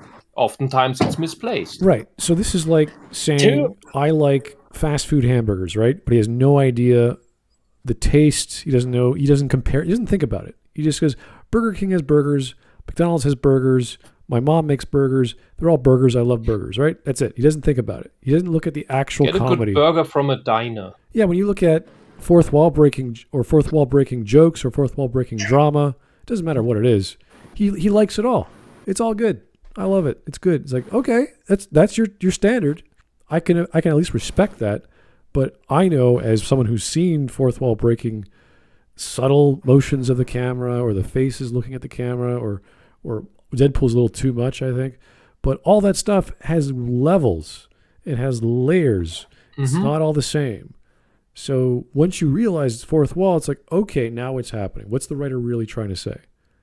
And you get writer on board moments. You get characters talking out of character. You get all kinds of weird shit. And that's... You get how Leslie Nielsen does it. You get how Mel Brooks does it. That is a big part of the Naked Gun series, of UHF, of all Hot Shots, like all those films.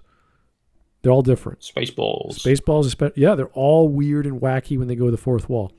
So he just likes that category. He just didn't analyze it yet. He doesn't know what's good. Oh God, the entire ending of Monty Python and the Holy Grail. Oh God, that was the biggest just walk off stage moment. It's like, oh yeah, we're done. Bye. It's like, okay. No, wasn't it that the London police was coming and trying to end the crusade? Movie's over. Bye. Take your camera crew and go. Yeah, it was pretty much like that. So, yeah, there's a lot of different elements of fourth wall. I remember the Eddie Murphy fourth wall breaking in was it Trading Spaces?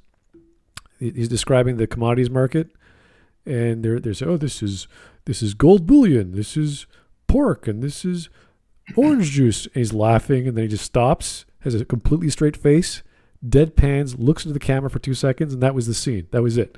Just the guy kept talking, but you knew that it was Eddie Murphy going, "Come on," and he's looking directly at the camera. So there's all kinds of fourth wall breaking. This guy likes it. Doesn't know what's good or bad. Fair. I can respect that. Yeah. Good enough. Well, if that's your special type of humor, that's all right. It's totally okay to be into really weird, shitty humors. There are people who are into bad puns because they're into this feeling of, oh God, this is so horrible. So they laugh their asses off.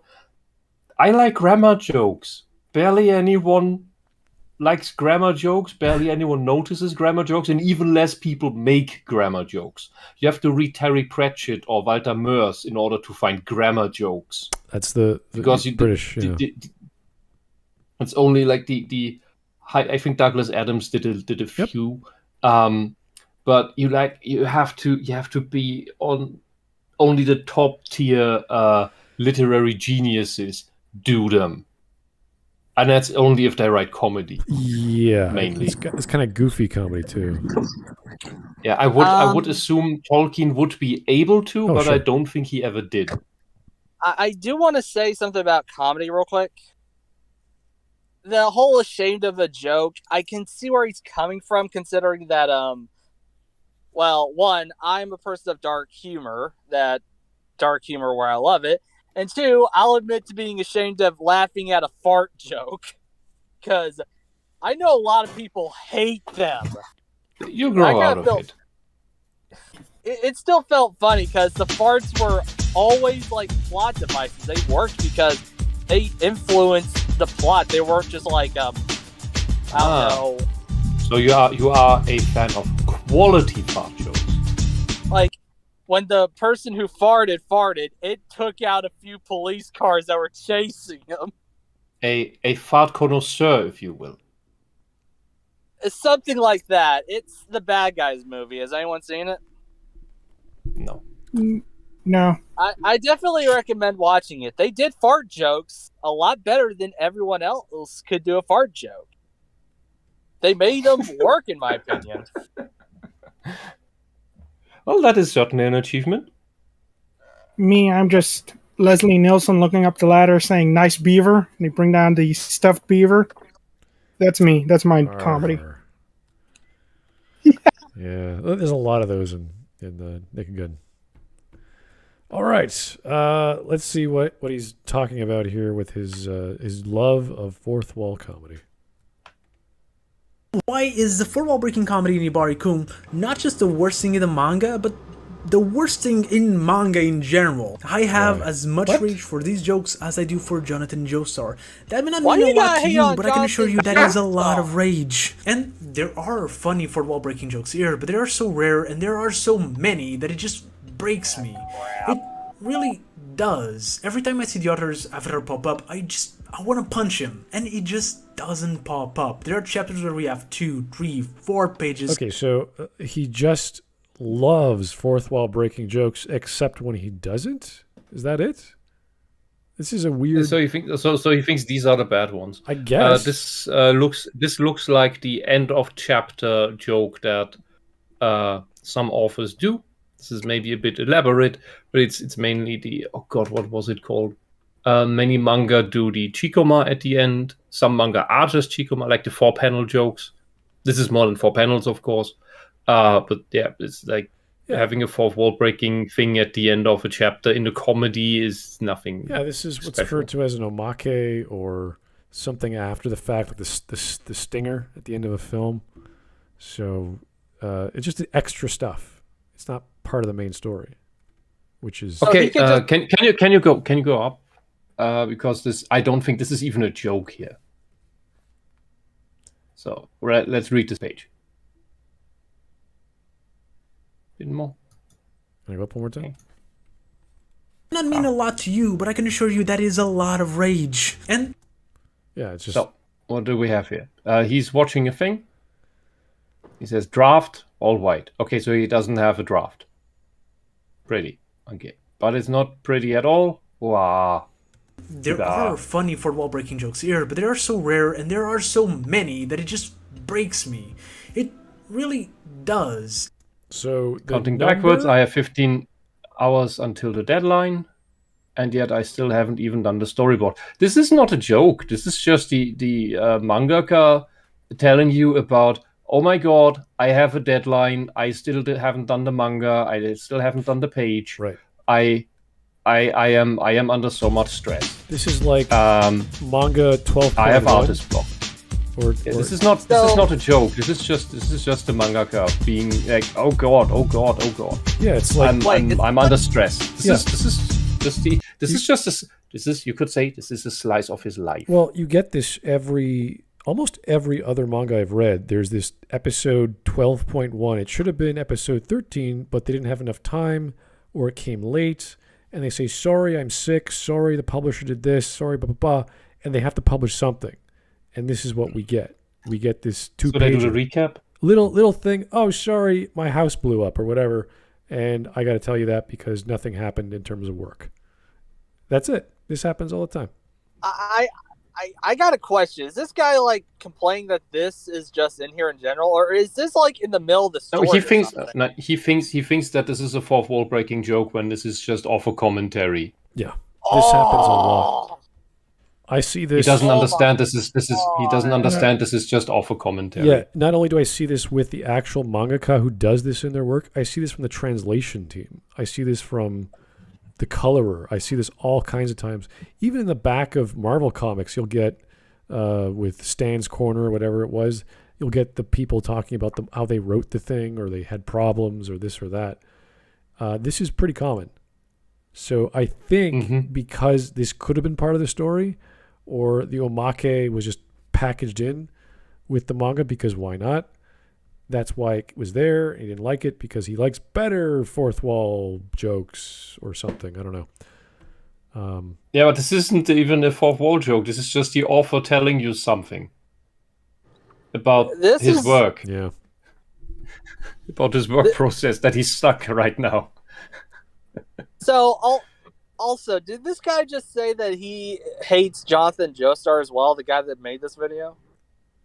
That was weird. That just threw that together. I don't know why he said that. Yeah. I gotta say, Jonathan Joestar is one of my favorite JoJo's. Why you gotta hate on him like that? Yeah. All right, here's a joke. That boy did nothing wrong. Here's a joke you guys might have not heard in your childhood, but I certainly have. This is from Fartsist Leninist. Thank you. So, Superman is flying around, and on top of a building, he sees Wonder Woman pantsless and spread eagle. He jumps on the opportunity when he finishes and leaves Wonder Woman, asks, "The hell was that?" "I don't know, but my ass hurts," says the Invisible Man. So, there you go. Ooh. Oh. So that's, I could have sworn I've heard that when I was 6. That was a long, long time ago. I never heard that one. Really? Wow. I've heard a lot of dirty jokes in high school from other fellow classmates. So you have heard it? Is there an Invisible Man in DC? This is more of a horror monster movie, if I remember correctly. Yeah. Isn't everyone in everything? Or version of that? I'm sure there is, yeah. I'm actually sure there is, yeah. I just don't know when. Which Could era. say it was Martian Manhunter. Well, yeah, you could do many things, but yeah, there was an actual Invisible Man in the Silver Age, I think. Okay. Anyway, classic joke, guys. Come on, It's not that special. Yeah. I never heard. I thought that was hilarious. Yeah, that's good. When you first hear it, you're like, that's funny. I got some dad jokes. Please No. no. Go away. Let's keep going. We're almost done. Every time after a pop up, I want to punch him, and it just doesn't That's autophobic. pop up. There are chapters where we have 2, This 3, author that 4 created pages this manga, I want to punch him every time I see him. This Just is not that him. offensive. It's fine. Not the story, just him making jokes about editors and the fact that he hates deadlines, and it's bad. Okay, you don't understand what this is then. I don't think you have read a lot of manga. I don't think you know much about manga culture then, if you complain about this because you don't know what this is. I'm what's the word? Flabbergasted? Yeah, this is weird. Guys, if all you gotta do, read manga. Just read manga of any kind, any type. You will get the author's scribbles or entire pages dedicated to my mom is sick, I couldn't do enough work, or the publisher was late, I apologize, or little omakes like this. Yeah. Some of those things are actually pretty funny. like it's more it's less of big comedy, it's more of little slices of author life and problems, and it's something that actually can create, if it's done really well, a bonding between you and the author, like parasocial relationship style. And in the case of the Legend of Mana manga, for example, at the end of the first one, the author drew a scribble of, well, I didn't know whether I wanted to make the main character male or female, so here's a drawing of the concept art of the female version had I run with that, if I had made the main character female. And in a later volume, he actually introduced that female design as the sister that turned up for that character. So that was interesting. So these things are they're not necessarily meant as jokes. They're just like, hey reader, here's a thing from my life. Here's some ideas from the manga that I had but discarded or something. It's like completely normal. He's being disrespectful to the author by saying his life is a joke. No, his life annoys him. And his problems annoy him. He's unempathetic. There's nothing wrong with disliking him. The author put so much work into this, is under so much stress, and this guy dismisses that as annoying because it's not funny. Yeah, there's nothing wrong with disliking. Like, dude, you don't understand that he's talking about his real life here. Yeah, there's nothing wrong with disliking a part of a comic, which even to me, I don't think this belongs in the comic, but if you're having a emotional problem or stress, then this is a perfectly acceptable way to do it. And we've seen this over the years. There's nothing new in Western or Eastern comics. And he doesn't like it because he's pairing it with his love of the fourth wall and all these other things. It's like, okay, dude, just don't read this part. That's fine. Just skip it. It's 1 or 2 pages. It's not going to hurt you. Pretty much what I was thinking. Unless it's in the middle, there's no way you cannot have an opportunity to skip the stupid thing. Right. So anyway, this is a minor problem. I don't know why he's bringing this up. This is like me bringing up the stingers at the end of Marvel films. Like, oh my God, there's more to the movie. I left the theater already. It's like, dude, they've been doing this for 10 years now. Every film does this. He seems to, because he seems to mistake this as part of the actual story. Yeah. Or that this is just complete fiction and has nothing to do with real life. He doesn't understand that this is part of the author's thought process about making the manga. it's not fourth wall breaking in that sense. It's just it's an in joke. Yeah, I remember Neil Gaiman had pages at the end of his comic that were like his notes or his scripts, and he was like, "Oh, this is a script I wanted to do. There were characters I had to cut because for time," and it's like, that's cool. I'd like to know that stuff because there's more to your ideas than just was on the page. That's neat because Neil Gaiman, he's amazing. So if you don't like the guy, then yeah, you're going to hate anything he does. But apparently he's okay with the manga, but doesn't like the author. I don't know. Fine, whatever. Anyway. I did the same thing with my book. I put like a bunch of notes at the end of the book to describe things and all that. But yeah, I'm glad to hear that you guys like that kind of stuff. Yeah, so no, hopefully glossaries people are key. Author notes are good, so you know where you're going and why. Yeah, it's good. You know what? I'll be nice to the guy and steal Amanda's point. He could be saying that the author could have made it more distinct about, this isn't just an author avatar. This is just me, my personal notes and all that, but it's still a stupid point.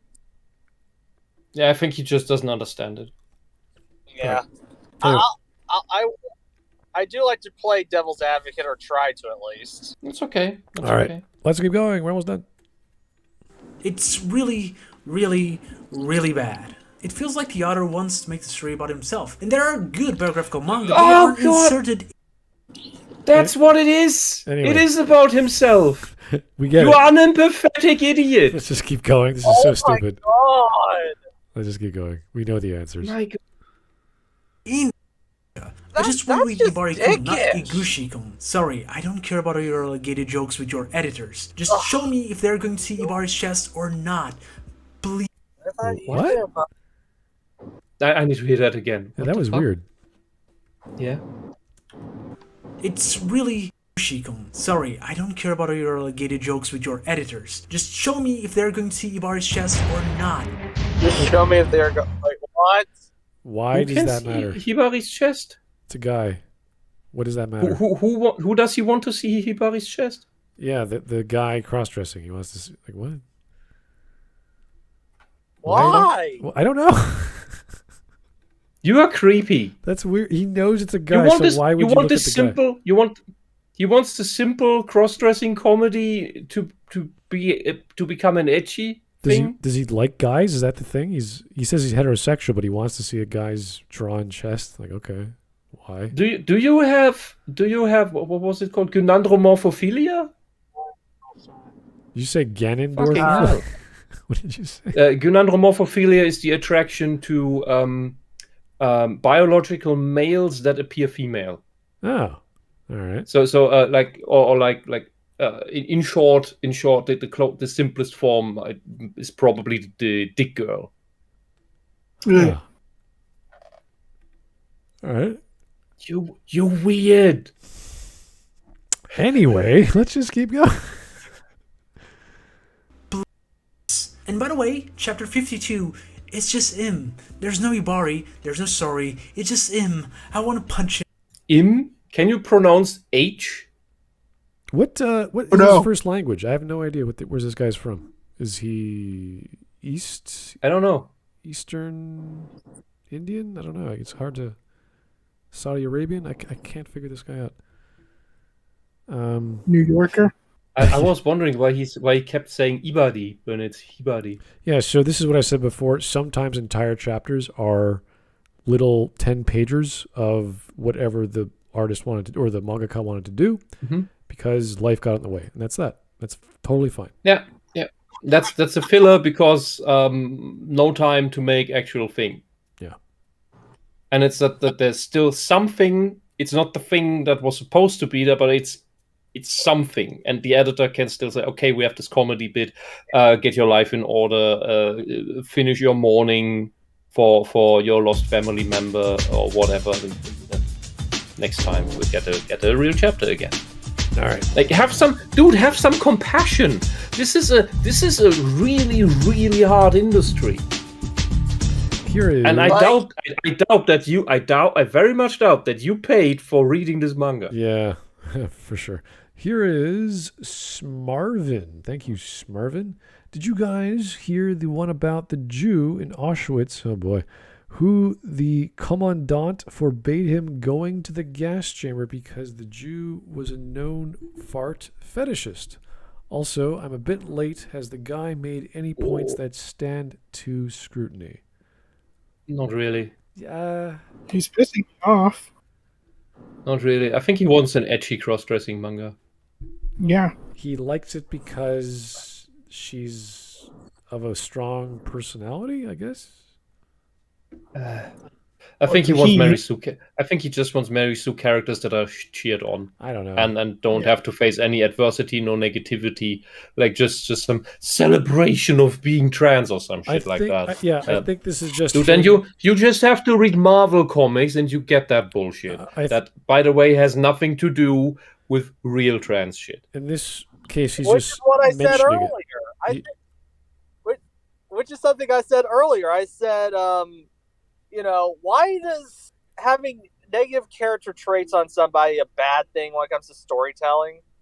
Because these people are narcissists, and the narcissist cannot stand seeing a negative trait on a character that the narcissist likes. Just like the narcissist does not like to be reminded or pointed out or proven that he or she has a negative character trait. Well, or just made a mistake on something. At least the title it's the same thing. It's an extension of the ego.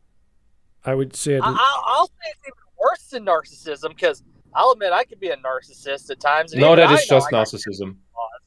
No, that is just narcissism. Well, in regards to the title, at least that's the actual content of the video. He's like, the first trans character is shown. Maybe he's right, but he's just saying, here it is, and I like this, but I dislike that. He's not actually giving an analysis. He's not talking about what makes it unique or special. He's just saying, it's there. You're like, it's right. It is. Thank you. And that's all he said for the past 8 minutes. And look, this is even a very nice example of the humbleness. Is that the word? Humbleness or humility? Are those the same thing? Sure. In English? Of the author here by depicting himself as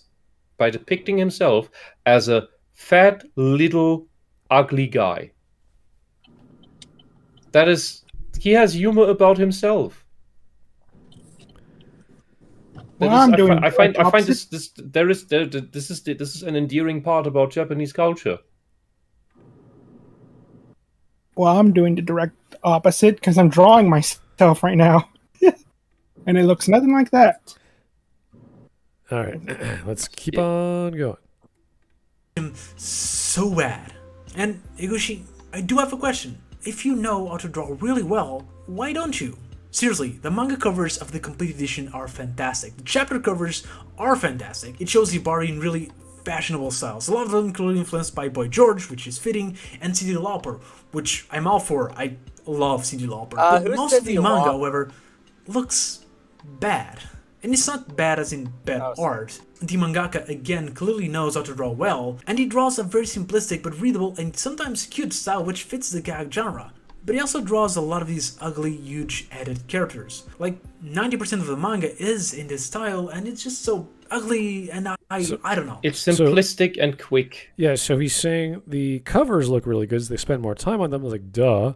But the actual manga isn't good because it has caricatures of people, which is what manga is anyway. The same is true for most Marvel comics. Yeah. Weird. Oh god, the Sandman comics. Look at the covers and then look at some of the then look at the content. Oh, Dave McKean. You know how much money they spent on that guy just to do the covers? Like, it's almost, I think it's half the price of the comic. Like, he gets like 50% or whatever just for one page. Now, he's an amazing artist to make those crazy things. Yeah. And then you got later special after the Sandman series was over, that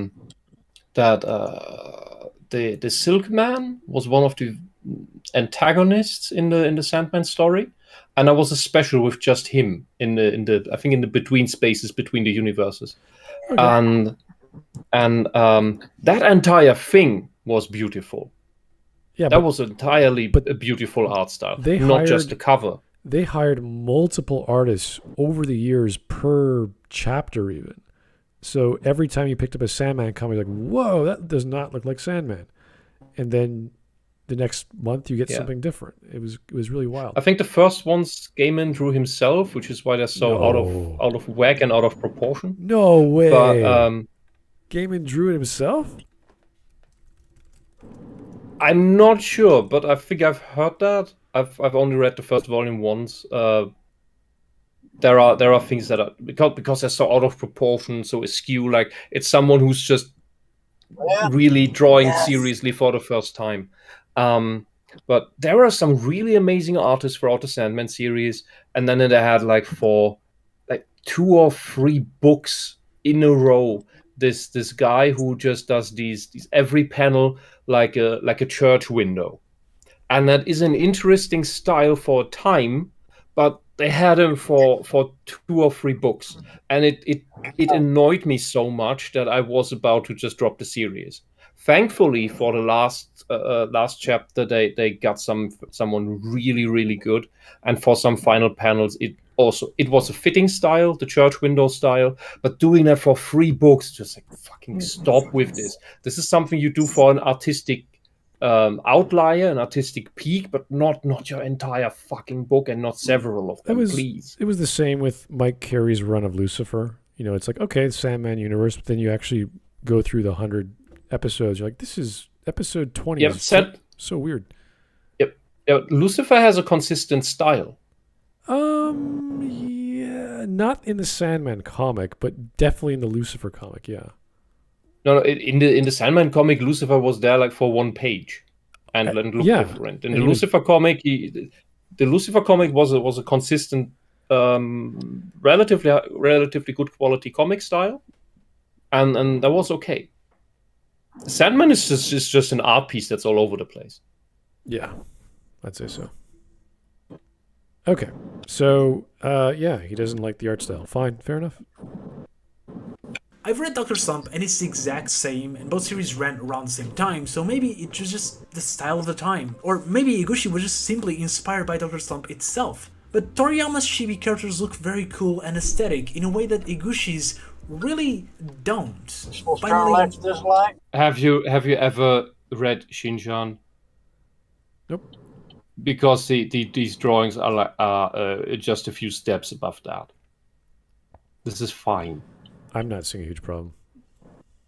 The ending, of course. And from the side notes, I can she just gave up on the manga due to not handling the arch deadlines of Jump, and so the manga abruptly ends on chapter 53. Iguchi never really drew that one, thinking it was going to be the last, but it was and has been since 1983. And since then, he mentioned that he doesn't mind leaving it as it is. And taking a moment from my rage bit on Iguchi, this really does give a better look at some stuff he did. Again, Ibarra-kun chapters went out of their way to give us some four-wall-breaking jokes about not dealing with lines, and they weren't just jokes. Sorry. Just mute yourself. Sorry about that. It's alright. These are like a lot of mangaka, and I deeply in that regime. No matter how bad a manga is, there's always a lot of effort put into it. And the final chapter works. I don't want to spoil it, but thematically it serves as a pretty decent open-ended finale. It's not the best, and most things don't get resolved for obvious reasons, but the final chapter is actually a recall to the first, so... Do you want to say something? I did want to say something earlier about art styles, because I know that some art styles can really go for a lot of cash, and, well, that and... Well, the cover is always important. I've always said this before, but the intro always picks people's eyes and just gets their attention. And that's how you get new fans. Of course, it could also get you new haters, but still. But basically, I don't see a problem with the covers being good and the manga just looking like gag stuff and whatever. If you read a page or a chapter or two, and then expect something different, like why do you keep reading? Yeah, this is like arguing. If you don't like the art style, why do you keep reading? There's so much manga out there. There are art styles I detest They can have great stories, but I just can't look at it because I just hate the art style. Yeah, look at. So I'm not reading it. Look at the original One Punch Man. Like It's that not- thing is scribbles. It's just a bunch of scribbles. Like the art style is really really bad, but it's like 1,000 episodes. It's gigantic. It's still going on. So people read it not because of the art style. They like the character and they like the webcomic, and they just kept going and going and going to the point where it's like, okay, someone's going to pick you up eventually. There's so much effort put into that story that the world and the character, it's not just One Punch Man. It's every other character in the story has something going on. And he tells that story and he goes to the next one and he ties them back together and he keeps going. It's huge. So it makes sense that someone would say, okay, let me take that. Let's make that into an anime. Or let's do better because work. the writing was great. Because the guy's actually a writer. He just didn't have anyone to translate his stuff to paper. And he was so passionate. But he scribbled it. Right. Yeah, it's great. Like, well, not everything is Bob and George. If anyone still remembers that webcomic. Probably not. Of course, that comes with a problem As when long having as the in art mind style gender is- representation as of long as the the art style community. is An just ending something where you- Ibari gave up and went back. Dude, hit the pause button when you want to say a lot. I thought it was paused. No. Crap, sorry. All right. I was just gonna say, as long as the Boy. art style is something that's at least passable, I don't see why people would complain. Why he's complaining about the art style? I mean, it looks pleasant enough. He's speaking in general, not just of this particular art style, but that style of the time he didn't like, which again is also fair. You could No, say that. Because he wants better Oh, art okay. to fap to his trap manga. I don't know. All right. These guys ruin traps. Representation. This video's a trap. I An ending fell where for a lot of traps. Ibari gave up and went back to being a boy would definitely end up being a misguided and bad portrayal of trans people as just What? No, not at all. You're an idiot. Why would that There are be? a lot of people with actual like if we take the trans thing seriously, there are a lot of gender dysphorics who chuck down their dysphoria and try to lead a normal life. They will be in constant pain, but I know a couple who haven't even told their family, but they knew they could confide in me, so they could get it off their chests for once. I'm not ever gonna tell who these people are. But they told me, and this is a through line, that the love they get from their spouses and from their children balances out the pain. Doesn't make it go away, but it balances it out. And that is what keeps them going despite of it. That is what keeps them chuck through it and makes them not end up suicidal. If they were alone, that probably might happen. And so not everyone decides to transition. Yeah, for a It story. depends on personal state, on personal stuff. And this character here, might not even be trans. It might just be a cross-dresser. Yeah, I think that's the It major might issue. just be a gay cross-dresser. I think that's the big problem with this video is not that he thinks it's trans. It's like obviously he thinks that, but I bet if we read the manga, it's like no, it's just a guy who likes dressing up as a girl. To be fair, he did say earlier in the video that this character refers to himself as a girl multiple times, which I'm gonna take with a grain of salt. It's not a big So deal. at the very least, Yeah, it's not an issue in the story. This is the character.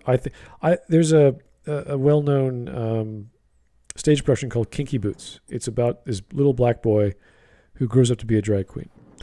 And he just likes girly things. He likes dressing up, he likes heels, he likes skirts, he likes dresses. And he does have a certain gay vibe to him, but his sexuality is never it's not an issue. It's not a part of the story. It's a story about a shoe business or a shoe company going out of business. And he comes around to help that out, and he reveals that men like girly things. And lots of men like walking around in heels, which is kind of weird, but that's how the story goes. So, this stuff about sexuality is not even in this manga, probably. He just likes dressing up as a girl, and there's all the romantic hijinks that ensue as a result of that. And that's the story, I bet. So there's nothing to do with trans issues or their confidence or this or that. The person seems pretty natural. It's like, this is what I like. It's like, cool. Good for you. Good You know stuff. where heels come from? Heels come from Italians. I don't know. No. Riding boots for stirrups. Oh, yeah. Okay, I gotcha. Makes sense. That's why cowboy have high-heeled boots. Yeah. That doesn't make them girls. That doesn't make them cross-dressers. That doesn't make them feminine. That just makes them riders. And then women thought, oh, I want to have that too. And then that's when that shit started. Either that That or... also happened with the balaclava. Oh, really? What did you It say? was a military winter gear, and then the women started wearing it. And now it's like a ski mask thing going on and all that. Huh. All right. Well, we're almost done. We got a minute left. A phase, or something to be corrected. And an ending where everyone accepted Ibari for who she is would definitely serve as a great in progressive manga about how we should In the accept trans 80s? people for who Fuck they your are instead of socialism. trying to mold them to the norms. As it stands, Evil however, commie Ibari bastards. doesn't have any message in favor or against trans. It just shows the trans Then maybe it's not about trans. Yeah. What- Not everything needs to have a message, you fucking activist, brainwashed, useful idiot fetishes. He's admitting it's Go a rom-com. away. But there's nothing to do with trans, So- even though it is trans. Like, what? What are you So talking these Look, guys I would not consider this manga to be trans. I'm the tranny here. I would not consider this manga trans. From what I've seen here, nope. When I look, this looks like a Yakuza family. It's kind of funny looking, yeah. It's kind of funny. Yeah. Yeah, it seems like it's primarily a comedy, and there's a little bit of romance in there, and everyone's flipping out over their little boy who likes girly things. And it's like, that's it. That's the story. There's no identity issues. There's no, am I going to fall in love with this person issues. It's all just jokes. It's fun. But clearly it's trans because there's a guy dressing up as a girl. Like, what? Maybe he took the word trans at the time, tranny. He's poisoned by this I think. modern socialist bullshit definition of trans. I think the word confused him because back in the day, transsexual was just a guy dressing up as a girl. That was it. No, that's a transvestite. That was trans. That was a short term for transvestite. You're right. That's all it was. And people might have said that at the time, but then today it's like, no, trans is transsexual now. Because the actual act of transitioning wasn't even possible. Right. Hormone therapy, I think, started up just mid of last century, which is what they killed Alan Turing with, by the way, There were lots of against his will. even in Canada, we had a gene therapy which killed. It was experimental drug. I don't know why they did that to this kid. Whisp, what? What Oh, you about don't know you don't know how Alan Turing died? Oh, don't. It's, I want to know this. oh, Do you know who Alan Turing was? No, I do not. okay. Think. Alan Turing. Yeah, go on. Smart. Think of the guy who came up with the idea of a computer and the idea of AI. Not necessarily the original computer, but if an AI was smart enough, could we differentiate between that and a human? And he had a series of tests to prove that. This is back in the 40s and 50s, I think. So it's pretty old stuff. And he was a famously gay man. He wasn't open about it, but he was, it was known that he was. Well, you couldn't be because it was criminal. Right, at the time. And So he was a mathematical genius. He helped invent essentially he invented the modern CPU, I think. parts. There were several people involved in that, of course. There What's is his name, a Rob? decent enough, not completely accurate, but decent enough movie about him where he's played by Benedict Cumberbatch. He was very likely autistic. And when it came out, like the state knew he was gay, but they kept it under wraps because he's technically a sort of war hero, and quite a genius. But then accidentally, a cop found out, reported it, so it was now publicly filed that he had a gay relationship. And what Britain did at the time was that by law, being gay is not allowed. You had to be a transsexual, so you had to become a woman. Iran does this to this day. And so they forced him onto cross-sex hormone therapy against his will, and that kind of mentally destroyed him. So he killed himself. So maybe you shouldn't put hormone therapy on people who don't actually have gender dysphoria. Dear God. I've even heard about people who have You're cutting off. You're cutting off.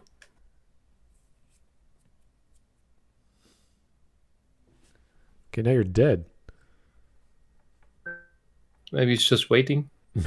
Maybe. Oh, it blasted his the history blasted his connection. The history. Trying to transition from yeah. I have no idea what you tried to say because you were completely cut off. Yeah. Crap.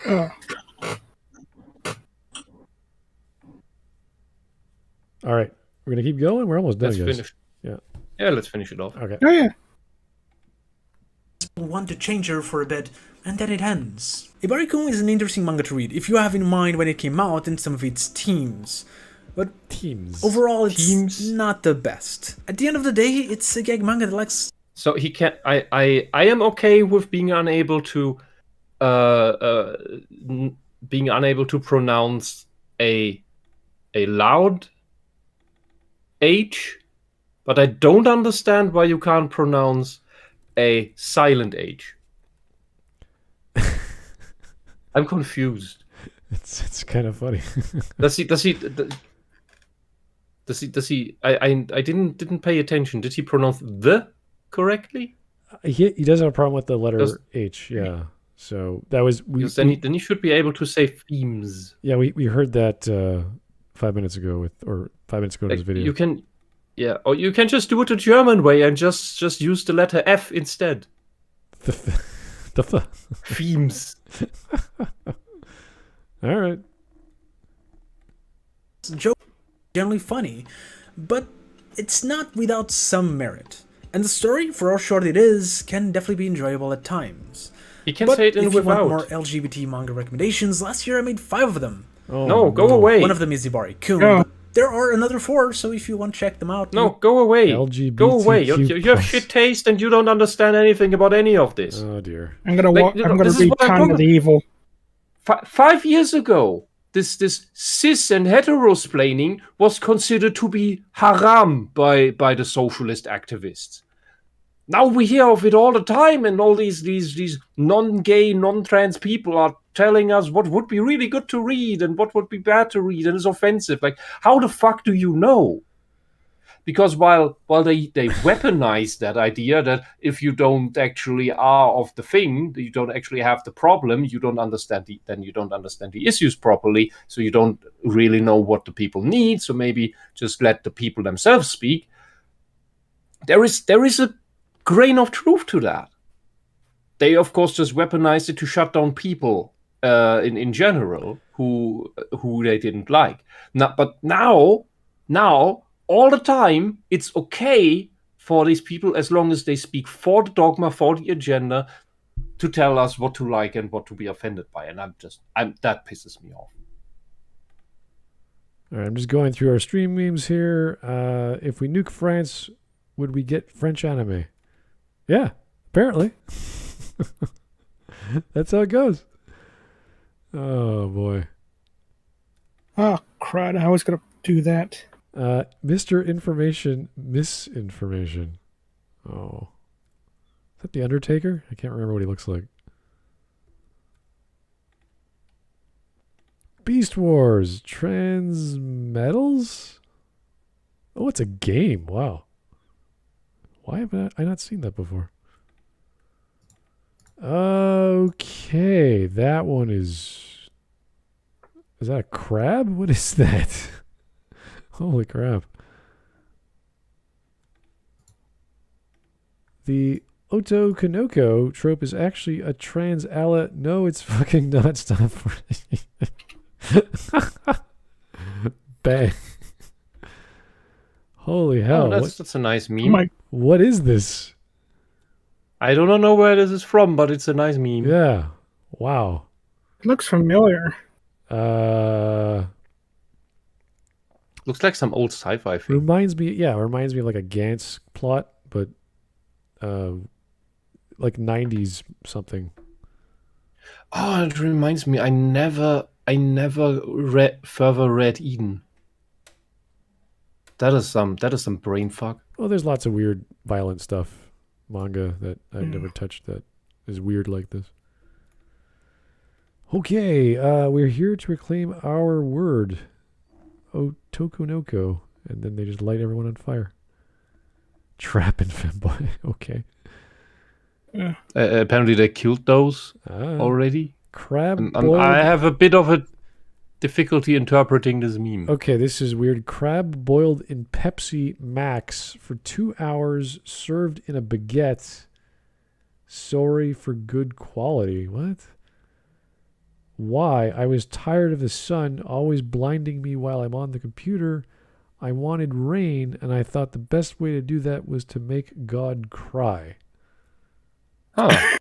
That is okay. That is definitely one way to do it. That is the strangest looking sandwich I've ever. Like just a freaking crab. It's just like what the hell? Is that animal abuse? Is that the shell? Yes. Is that like they boiled the crab in Pepsi for 2 hours?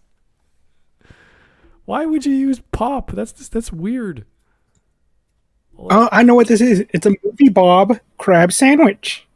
Why would you destroy perfectly good crab with soda pop? It's not a good idea. Oh, because the Movie Bob marinates his turkey in Mountain Dew. That's just disgusting. That's just wrong. Of course, yeah. Spider-Man and his amazing trannies. Oh God. Okay.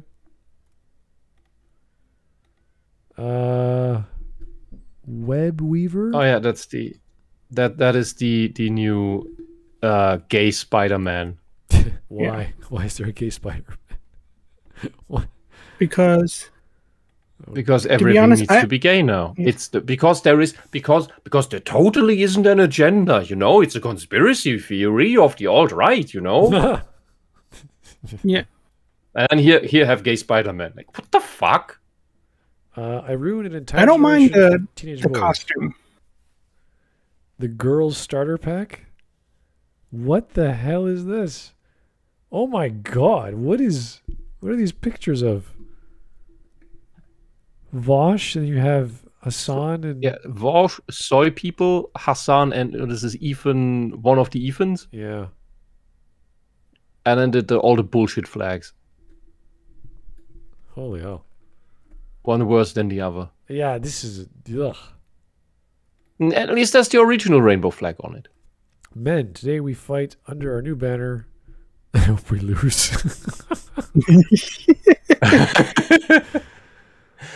Oh. Yeah. June, woke companies. July. Everyone's washing their hands. What happened in June? What happened? It was gay month. Gay.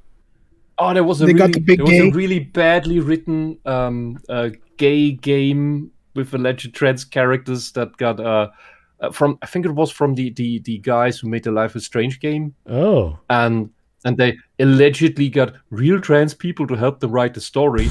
And Bears played through the first chapters, and it was just unbearable because these characters are just completely psychotic and sadistic. And it's this. If you want this to be good representation, that you don't need enemies anymore. Like holy shit, these people are insane. And I think I will believe that this company may possibly actually want to make nice, good, kind-hearted, content that is somewhat well written. They may try at that. I give them that.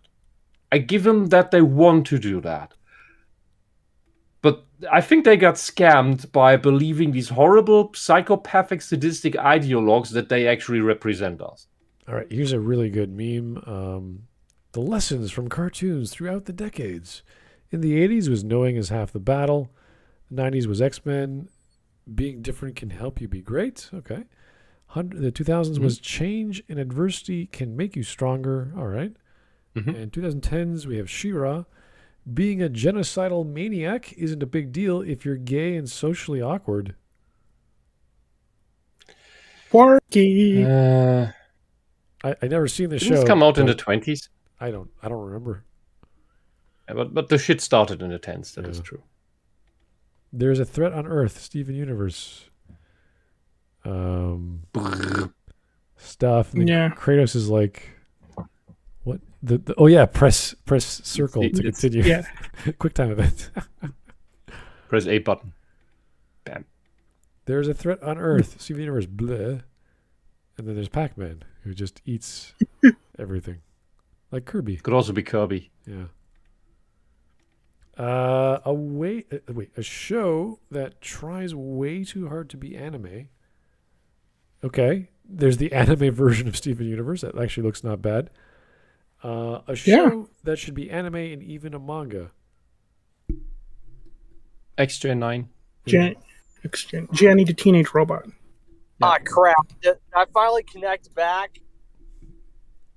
You're back. Can you guys? I don't know. How about you get a landline? Yeah, sorry. I didn't expect the call to start by the time I left or whatever. Anyways, I was gonna say earlier about actual trans people that transitioned and regret their stuff. They're not actual trans people. If they regret their stuff, they're not actual trans people. I say, okay, I'm gonna say that quote unquote. Okay, you mean just detransitioners. They were misdiagnosed and they were malpracticed on. Yeah, and oh crap! Don't tell me there's another connection error. Dang it! Oh, we could hear you. Just keep talking. We hear you. Okay, sorry. I just saw the red bar warning thing. I was going to say earlier because there's an entire subgroup of them on Reddit that actual transgender people, or transgender people, quote unquote, they hate them. Like, okay, I correct you again. The people who hate the detransitioners are not the actual transgender people. It's the transgender socialist assholes that pretend to be trans. They're not actually trans. The actual trans people have no problem with detransitioners. They rather have compassion for detransitioners because nobody should have to go through that shit. Legit, I've seen a lot of compassion for detransitioners except for those transgender people. Yeah, because they hate them, because they feel invalidated by them. They think that the detransitioners are traitors. Because in the minds of the transgenders, it is a choice, and you have to stick with that no matter what. That's why they try to groom people into believing to be trans when they're not. Because they seek validation in others doing the same as they do. So anyone breaking with that, it's like basically when people leave a cult, the cult hates the cult leavers. They see them as heretics because they invalidate all the beliefs of the cult now. Here is, I've turned around 6,000 weebs gay. Well, I've made 60,000 weebs gay. Okay, these are the traps. Amateurs. What was that, punk? Amateurs. Literally the trap. You know what? I'm going to ruin Gardevoir for some people. Gardevoir is actually based off a blanket octopus. So it is a tentacle monster. Octopus? Not banana. I meant blanket. Blanket octopus? It's a blanket octopus. There's a blanket So octopus? it is a tentacle monster. Wait, Gardevoir is a tentacle monster? What? Jackpot! Gardevoir. Oh. Yeah, and for a long time you ruined that. Are we talking about the first one? Like, what are we talking about? The Pokemon in the meme. It's actually a tentacle monster. It's not a person. Okay. And all that. It's based off an octopus. Well, as of Generation 8, it is a human now because it's in the humanoid egg group. Is that? Yeah, and the previous egg group was full of tentacle monster Pokemon and slimes and all that. Can we stop talking about Pokemon because Pokemon is broken? Right. I think I know where I'm at. I'm just making sure. A dinosaur. Yeah, thanks.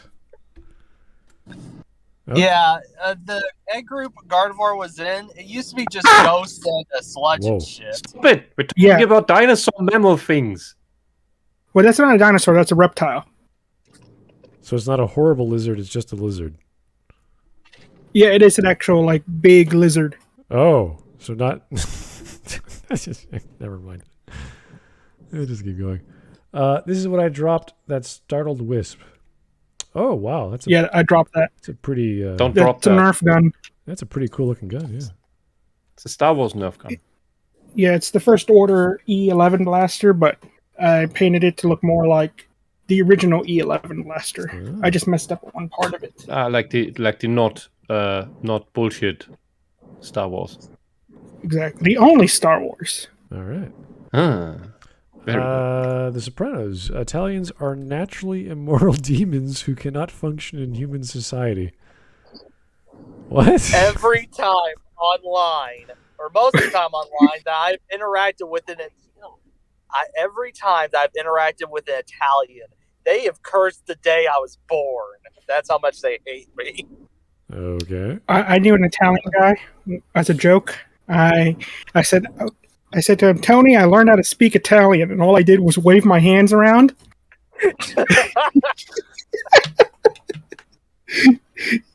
It was amazing. And chat is livid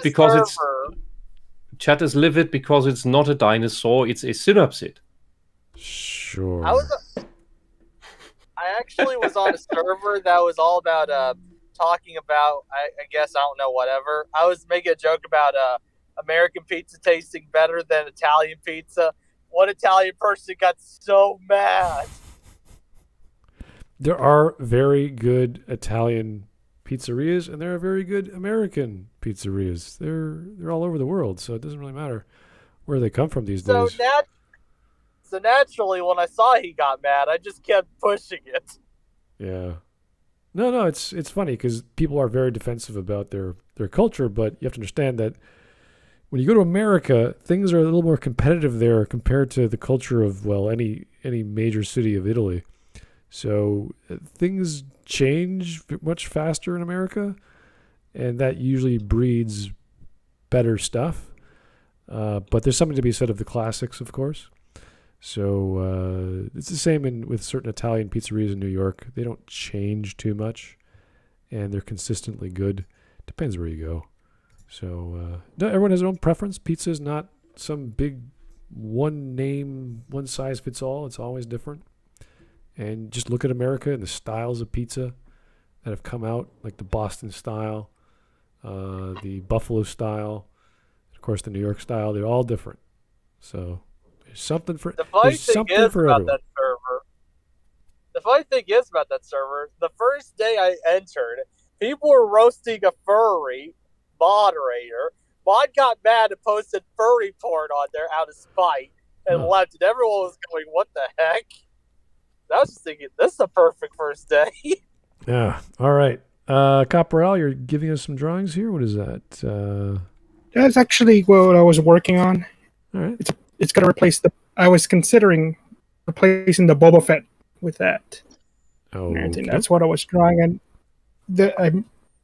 I mentioned that when Whisp talked about how the mangaka is humble, made himself fat, and it's like, oh, I'm fat, but I made myself a skinny crow man. No, that's it's a cool. direct opposite there. Yeah, keep going, man. No more bananas. This ape only wants lean.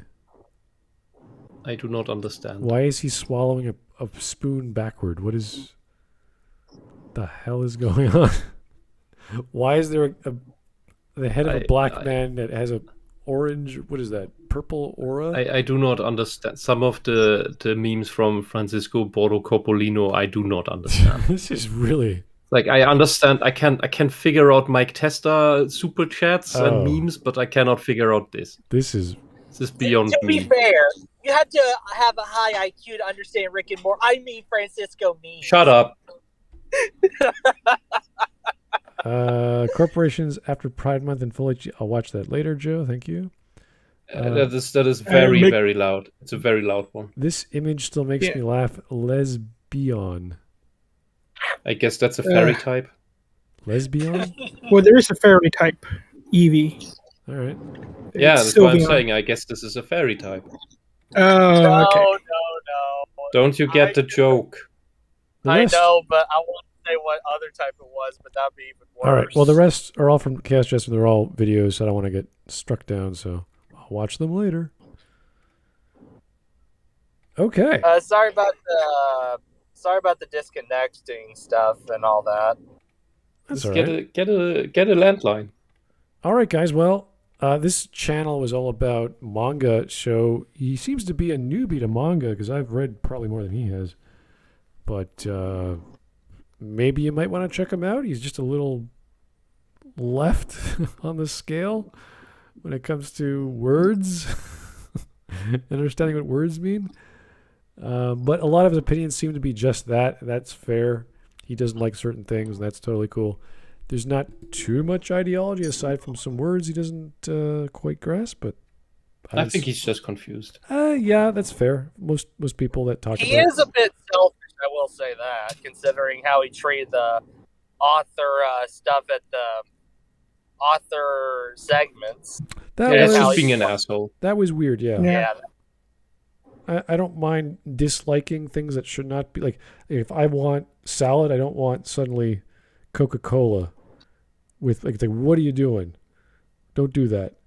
Or making Coca-Cola crab sandwich or whatever. Yeah, but look, at least we now know that the best thing about a steak is the meat. Sure. Yeah, it's true. No. The best thing about the steak is the crying vegans outside. Oh, okay. Did you already forget what I referenced? I don't know if I caught it or not. I don't want to explain the joke. Fucking hell. Well, okay then. We don't explain jokes here.